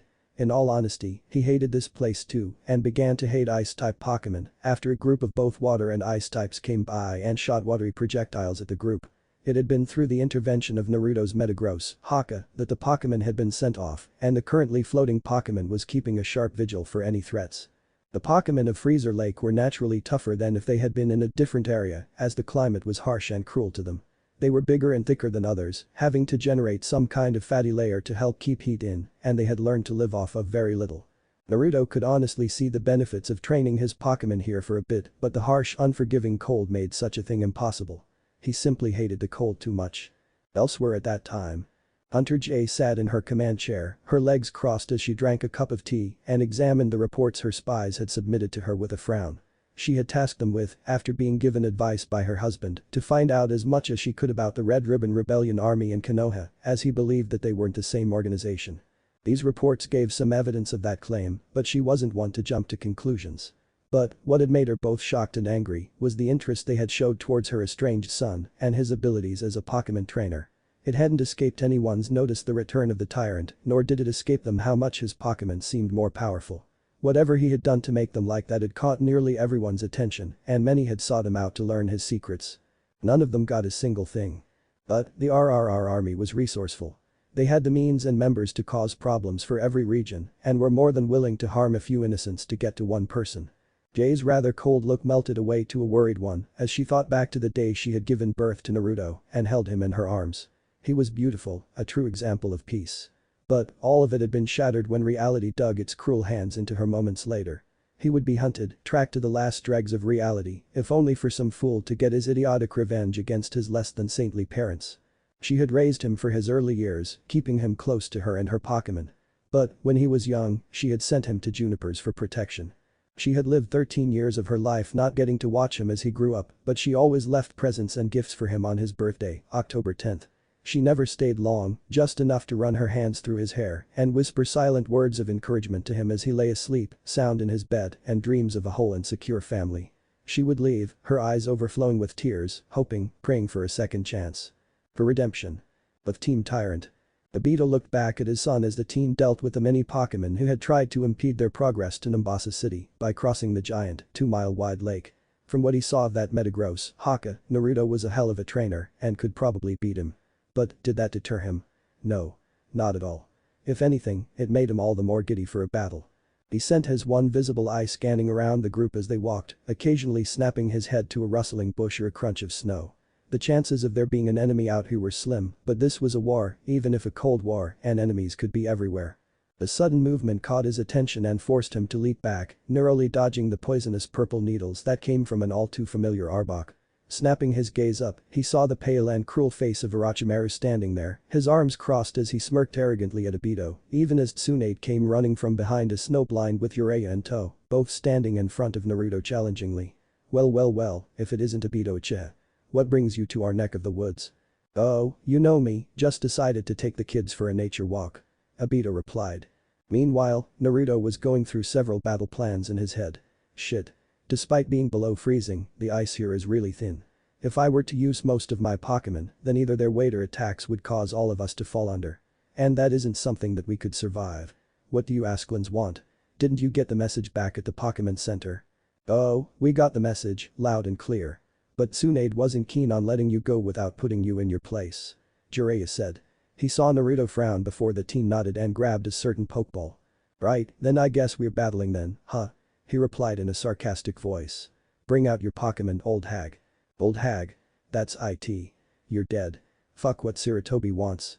Tsunade roared, scaring away quite a few larger Pokemon in the vicinity, while the others in the group stayed back and away. Rip this little shit to shreds, Gyarados.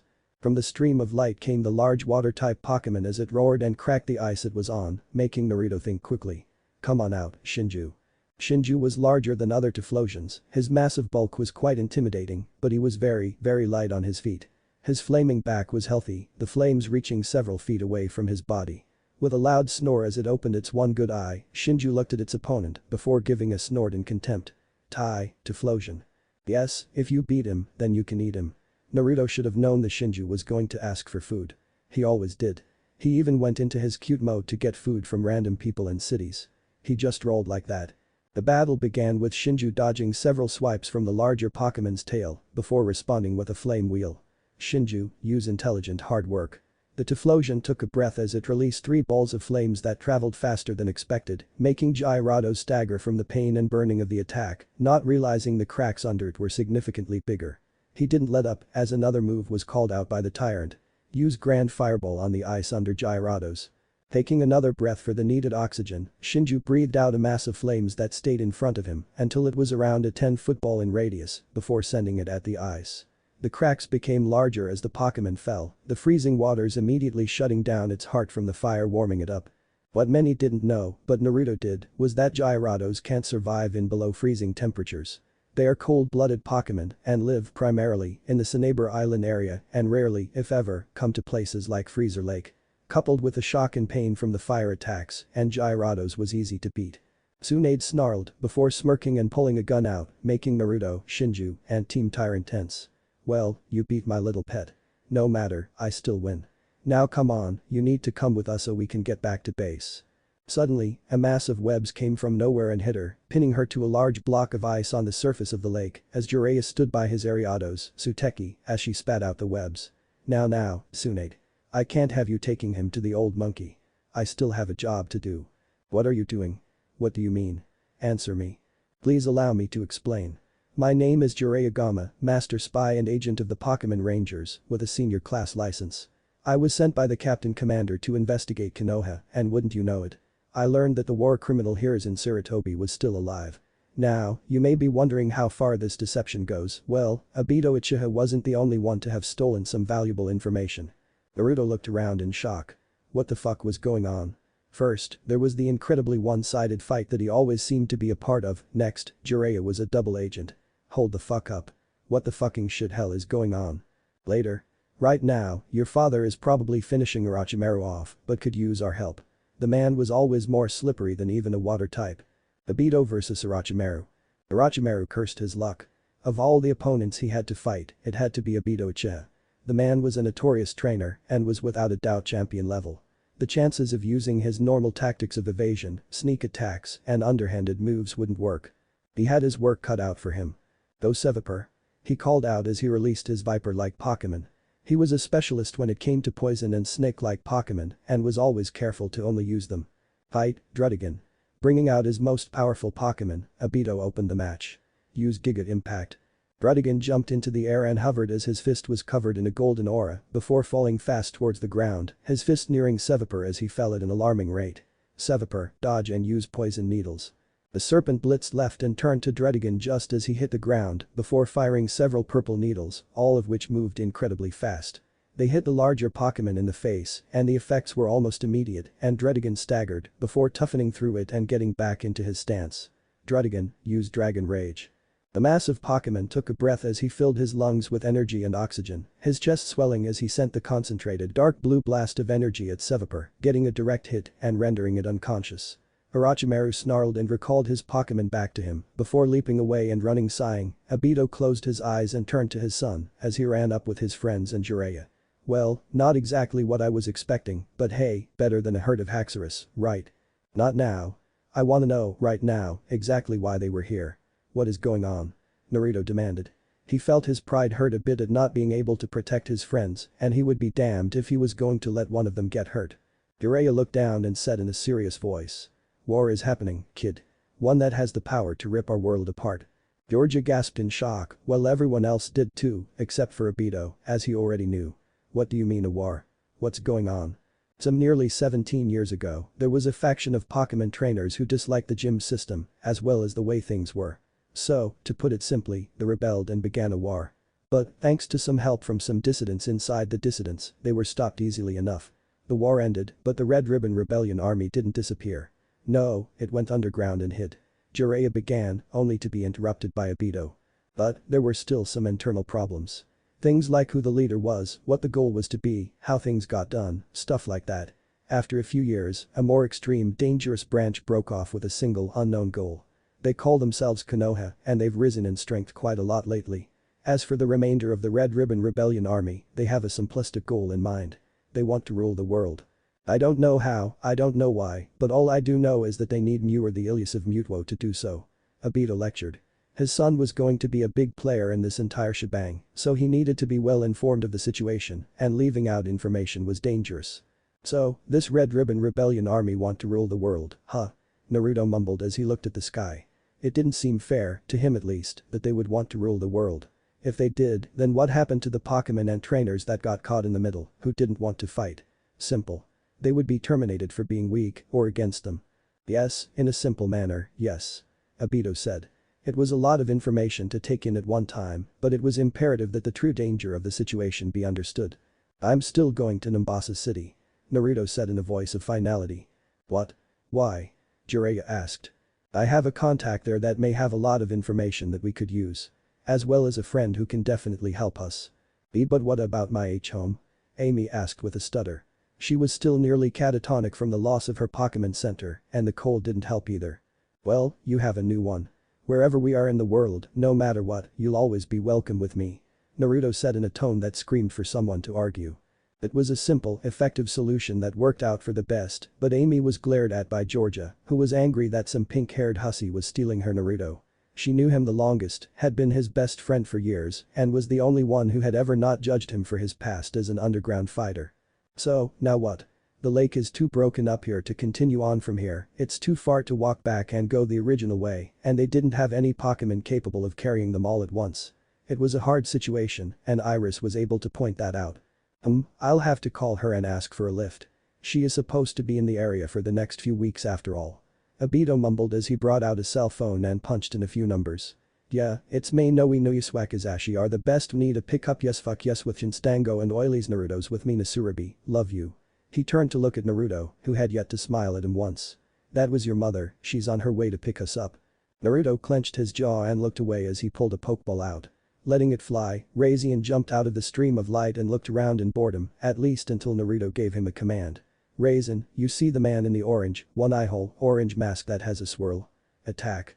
Hold nothing back. Show him the power of the Kirin. Now Naruto, no need to be hasty. Georgia spoke up. At his light glare, she finished her statement. Finish him quickly and let's get on with it. Chapter 6 Emotional Weakness. Everyone sweat-dropped as Obito ran around comically, dodging attacks from Raisin, who had a dark, sadistic look on his face. The Luxray was obviously enjoying the torment he was putting his master's father through, if his grin was anything to go by. As for Naruto, he was watching passively as his Pokemon brutally chased down his father, a bored expression adorning his face as he did. The man deserved to be hit by the Kirin, but at the last moment, changed the attack to simple raging bolts that, while not having the power of a Kirin, still hurt like a bitch. While he appeared aloof and cold on the outside, he was a nervous wreck on the inside, as he hadn't seen his mother in years, not since the day she had arrived for his birthday and left with the cake. Yes, she took the entire thing, before he got to eat it. Now, as he waited for her ship to arrive, he closed his eyes and sighed at what had to be the absolute worst day of his life. First, it was fucking cold. Secondly, he was attacked by the legendary three, one of which turns out to have been a spy. And now he was waiting for his mother, who willingly estranged him, to arrive and take himself and his friends to Nimbasa City.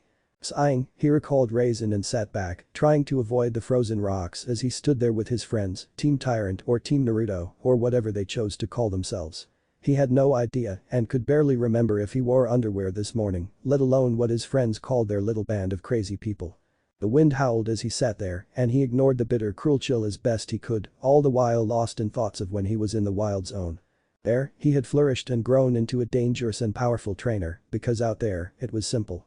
Fight or die. There was no hidden agenda, no plot or ploy for more than what others had.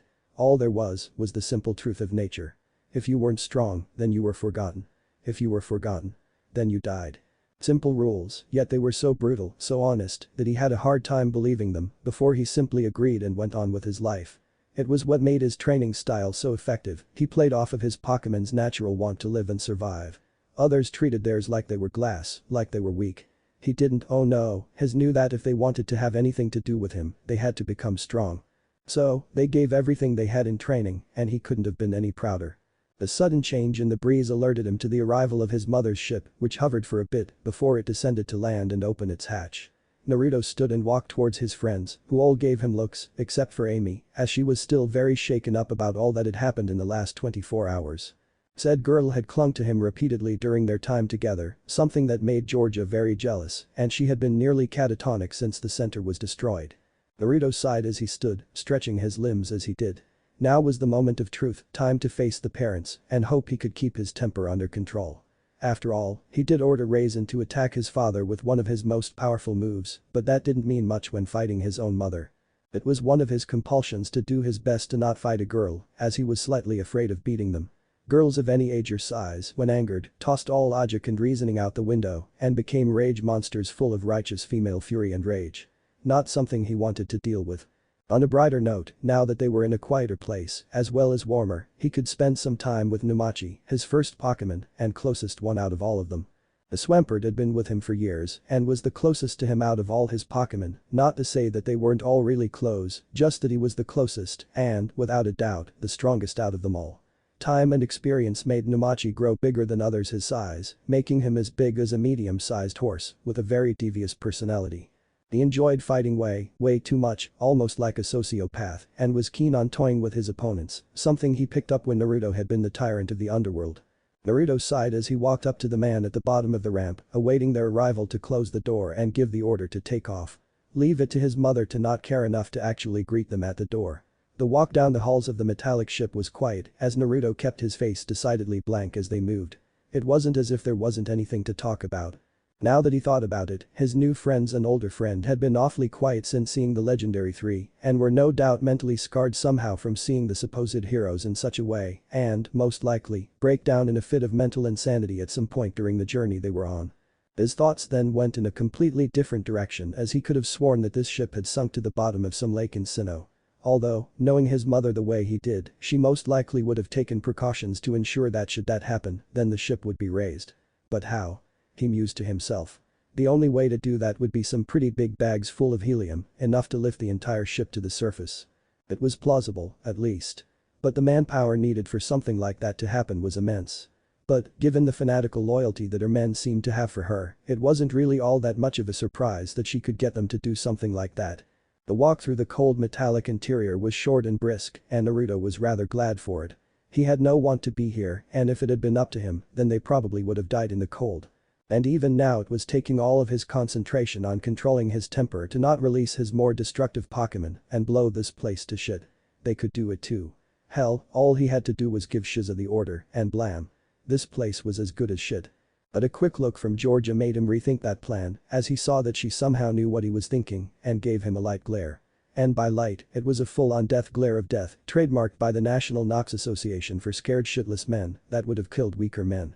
But, he didn't get to be where he was by being weak. They entered the control room and there she sat, all comfortable and happy on her little throne of metal, overseeing the flying fortress. Her hair was still the striking silver he remembered it to be, and her icy blue eyes still held little to no warmth. All in all, she looked just like she did all those years ago outside Aunt Juniper's laboratory, except with a few crow's feet under her eyes. Obito gave his not-so-secret wife a hidden smile, one she returned momentarily, so fast no one saw, before he spoke up. Jay, it's been quite some time since we've last seen each other. Far too long. Jay simply let out a bark of laughter. It was true enough. Nearly a week without his company was almost unbearable. I suppose so, Obito. Now, what's this about extra passengers your message talked about? Naruto stepped from behind Obito and gave a half-hearted wave as he kept his face decidedly neutral. Although it was hard, as her face was one of shock, while Obito simply chuckled uncomfortably. This was going to be a very awkward situation, and no doubt the team had already made up his mind on getting the answers he's wanted for years, almost his entire life. Shit was gonna go down soon, he just knew it. Shifting slightly, Obito gave a sheepish chuckle as he scratched the back of Biss' head. Well, about that you see, I sort of, accidentally, ran into Naruto boy here and his friends, and they kind of ran into the legendary three who chased us, fought us, and it turns out that Jiraiya was the secret contact I was supposed to meet. Ae blinked and sighed as she rubbed her temples, she would get the full story when everyone was rested, fed, and warm from the ever-bitter and cruel weather of Freezer Lake, then she would deal with a, no doubt emotional, conversation with her estranged son. But, for now, she had to speak with Obito about some more closer-to-home things. I'll have my men take you to some rooms where there will be warm clothes and food for you to wear and eat. Obito, I need you to stay and speak to me for a bit. The others of the newly renamed Team Akatsuki, by popular vote, walked out while Obito took his mask off, showing the scarred right side of his face. He was surprisingly boyish looking, with bright onyx eyes and a friendly smile. It has been quite some time, my love. She brought her hand up and rubbed his scarred right cheek lovingly, her eyes far more gentle than anything her henchman had ever seen. It was a look reserved for her small fractured family and her Pokemon. So it has, Kibito. Obito grinned as he brought her closer to him, his lips brushing against hers as they kissed. After a moment, they pulled away from the other, and Obito spoke up, his voice lacking the usual fire it normally did. Naruto boy is going to have a lot to say to us. It wasn't a question, but rather a statement that made the two uncomfortable, despite the truth in it. I know. We'll cross that bridge later. The problem isn't the bridge that is right there, directly ahead of us. The problem is crossing it and surviving. Obito remarked. Naruto boy has become a fearsome Pokemon master and has already been dragged into our mess by way of Looker, alongside the Red Ribbon and Konoha. I fear he may make the wrong choice on who he sides with. She raised a delicate eyebrow as she regarded what he had implied. You're saying that he'll be a major player in the future? That his choices could decide how this Cold War goes?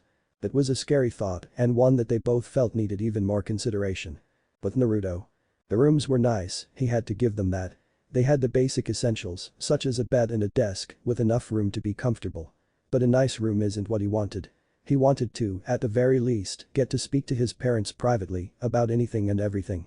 His questions that had plagued him for years, ever since his childhood, rang through his mind. Why did they do it? Why did they leave? Did they care for him? Were they proud of him? All his life, he had doubts at his own worth. It was, admittedly, a petty ugly thing to have doubts over, but he had them. If his own parents threw him away, then what did that make him? The answer to that question wasn't one he could ever find in a book, nor one the Aunt Juniper could ever answer. It was a mystery that had plagued him since he had first gotten Namachi. A soft knock at his door grabbed his attention, and he opened it to find Georgia shifting uncomfortably from foot to foot, obviously bothered by something. "Georgia. What are you doing here?"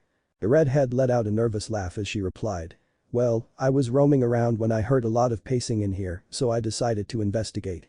Naruto noticed that, indeed, he had been pacing. It was a habit he had picked up when he thought over things too much in his head. And from the comical rod in the center of his room, he had obviously been in a very, very deep thought. He sweat dropped as he turned to her once more. "Umi.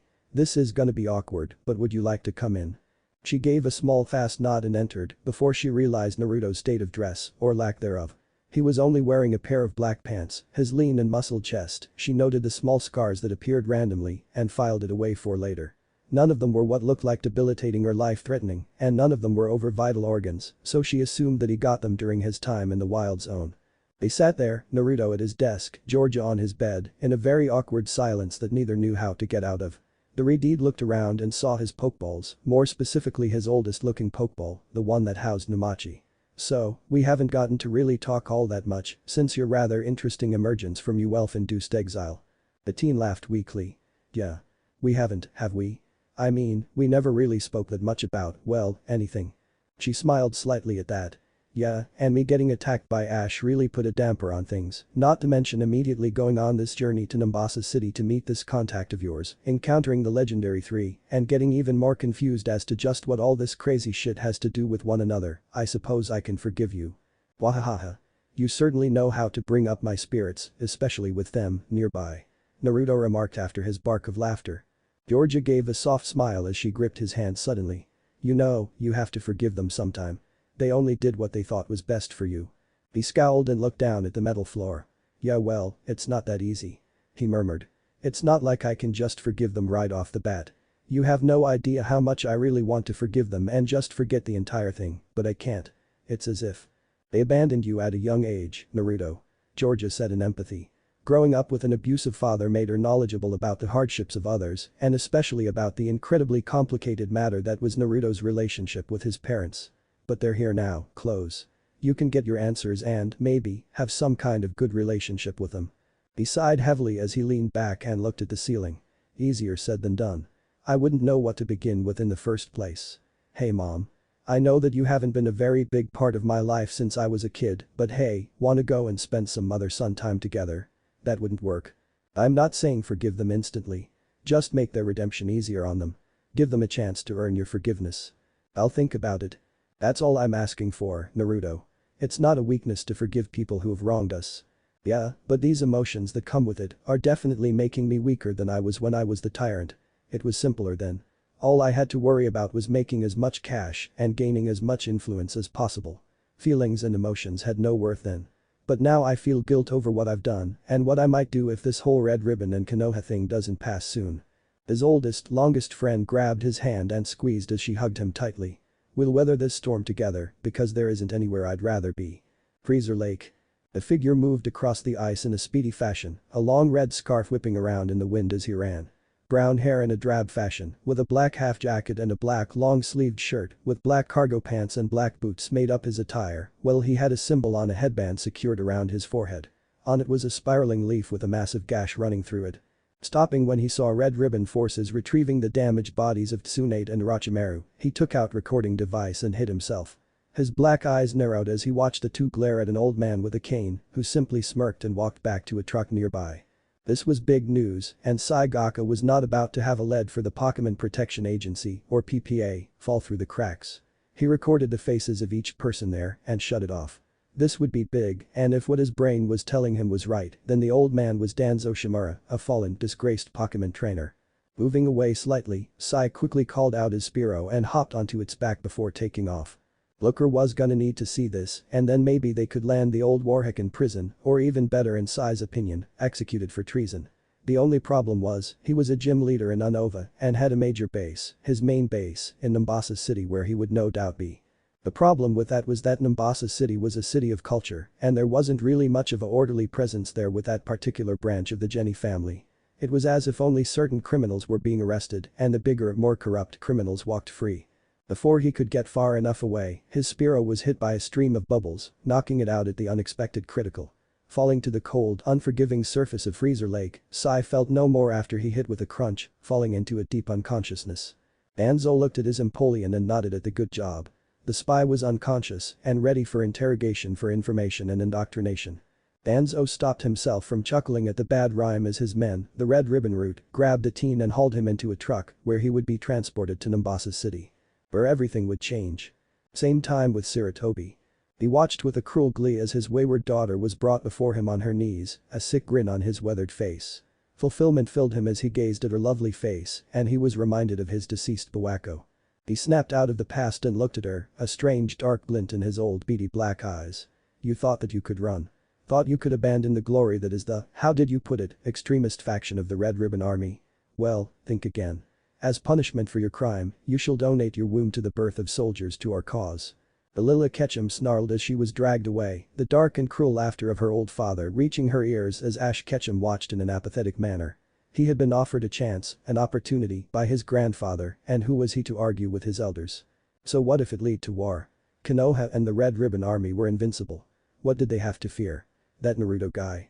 In time, he would be nothing before Ash and his new Pokemon. No more Mr. Nice Guy. He was no longer Ash Ketchum. He was Hikaku Sarutobi now, and he will become a god. Chapter 7 Banzai, Motherfucker. His eye twitched as he walked into the cafeteria of the ship and he had to hold back from lashing out in an explosion of angry yelling, swearing, and cursing. He was far too mature and well-mannered for that. Naruto Uchiha was not a morning person. Far from it actually. He despised the morning and absolutely hated waking up. It was a trait he had discovered during his time in the Wild Zone when he violently and brutally beat a Pokemon with his bare hands that had woken him up. How dare they try to steal one of his 8 hours? But, this morning, his more-excitable Pokemon, Kenpachi the Haxorus, had gotten himself out of his Pokeball and had nearly crushed Naruto when he tried to act friendly with him by attempting to embrace him while the black-haired youth was still asleep. It didn't work out so well because of his sharp talons, tail, tusks, and the general sharpness of his body. But at least he was free from the cold. He still really hated the cold and by extension ice types and was secretly rooting for global warming. He even helped it by emptying hundreds of cans of hairspray. His mood was already irritable and the whisperings of the various people he passed didn't help. Most of the whisperings revolved around the bastard son of their boss and Obito, the disgrace, the tyrant. They did very, very little for his irritability and Silent noted that as he sat down next to the teen. Well, you certainly look like a ball of sunshine. The green-haired teen said with a mirthful laugh. Naruto glared at him with a bloodshot eye as he laid his exhausted head on the metallic tabletop and he simply gave another laugh. Oh, don't look at me like that. It's not every day that I get the chance to mess with you. It was true. Silent was perhaps the nicest person in the world, something that others noted a lot and abused. He was constantly getting jokes made about his hair color, but hey, he had green fucking hair. You know, sometimes I wonder why I even allowed you guys to come with me. Then I realized that I didn't and you guys forced your way into my Akatsuki group. Yeah, smooth move dude. Well, since Ash went insane, I needed a reason to keep going on my adventure and see the world, get stronger too, and what better way than by coming with you. If anything, Silent was a flatterer. He knew just what to say to get you to agree with him. He had a bright future in politics. You know, Naruto began slyly, we never got the chance to battle each other. Silent saw the look in his eye and simply waved his hands in a placating manner. Now, no need for violence. There is always need for violence. Stefan came out of nowhere, his face set in a passionate way and sparkles around his head. This world is a land of violence and deception. For far too long we of this generation of Pokemon trainers have lived in ignorance of the truth, our parents and adults hiding the truth from us. In these times, the only thing we can truly count on is our Pokemon and their strength.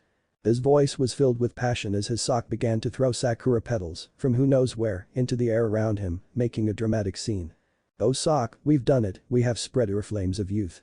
And it was this scene, Naruto and Silent screaming on the floor about sparkle hugs and immortal rainbows of color, that Obito and Jay walked into, Obito nearly dying of laughter as he did and Jay just shaking her head. You have 5 seconds to clean this up or I'll have my salamence fry your ass off my ship. Stefan and Sock stopped and bowed low to ground before moving fast and cleaning up the mess as fast as they could, both looking at it as training. Before they left, Obito had to make a crack at them. This is almost as bad as the time my Drudigan decided to push me into you, Jay. As I recall, wasn't that the day that Naruto was conceived? Jay glared at him with rosy cheeks while Naruto simply scowled and held up a pokeball. Oi, old man, Namachi is more than capable of fighting whatever Pokemon you may have, so do be getting pervy on them. Noting the reluctance when he said mom, Obito chuckled. You know we haven't exactly had a good battle with anyone lately, and I bet my Pokemon could use a good challenge. Let's see if you have what it takes to keep the title of Tyrant Rat. Naruto grinned at that. He loved battling, especially against good opponents, so the chance to battle was something he always looked for with people. It just so happened that Obito Uchiha was something of a very strong trainer, even if he wasn't the greatest at the current time. Bridgerton. Later that day. This match is between Naruto and Obito Uchiha. It will feature 2 Pokemon each, and substitutions are allowed for both. Begin. Silent declared as he was the referee. Naruto and Obito stood across from each other, both sporting grins, even if only one could be seen, and ready to roll. It was decided that Naruto would go first, and he carefully thought over his options. From what he knew, his father specialized in both psychic and steel types, even if it didn't make a ton of sense to the younger Uchiha. So, by that conclusion, Obito would start with his Alakazam. Alright, go Kenpachi. The massive dinosaur-looking Pokemon appeared in a flash of light and roared as it stood up before it saw Naruto and gave a massive smile in both mouth and eye before jumping on the teen, as though giving him a hug. It was just his fucking luck. He got the most friendly goddamn Haxorus out of every single fucking one. Kenpachi. Off. We're getting ready for a battle. No time for this crap. Kenpachi got off of his trainer, if a bit reluctant, before looking at Obito, who was laughing a bit and snarling. Obito saw the serious look in the Pokemon's eyes and smirked as he held up his own ball. Alright, let's rock this bitch. Go, Akuma. The Pokemon that came out was not what Naruto expected. It was his father's Druddigan, and it looked way worse than the last time they saw each other. It had always been different from others, as it had a darker red head and a black body. It had 2 growths coming out of its back skull, looking almost like horns, and its eyes were a deep orange. It was no wonder his name was Akuma or Devil, as it certainly looked like one. This match was beginning to get interesting. In the crowd. Jay watched as the battle commenced, her face neutral. She had never seen one of her wayward son's battles in person before, and the gray-haired teen's true Pokemon set had never been revealed to her. He periodically switched out what Pokemon he used, but his prized Swampert, Namachi as he calls it, had never been switched. It would be a good thing to see just what he was capable of as a trainer, and she was sure the rumors of the above-average strength of the Pokemon he had weren't lies, but fact.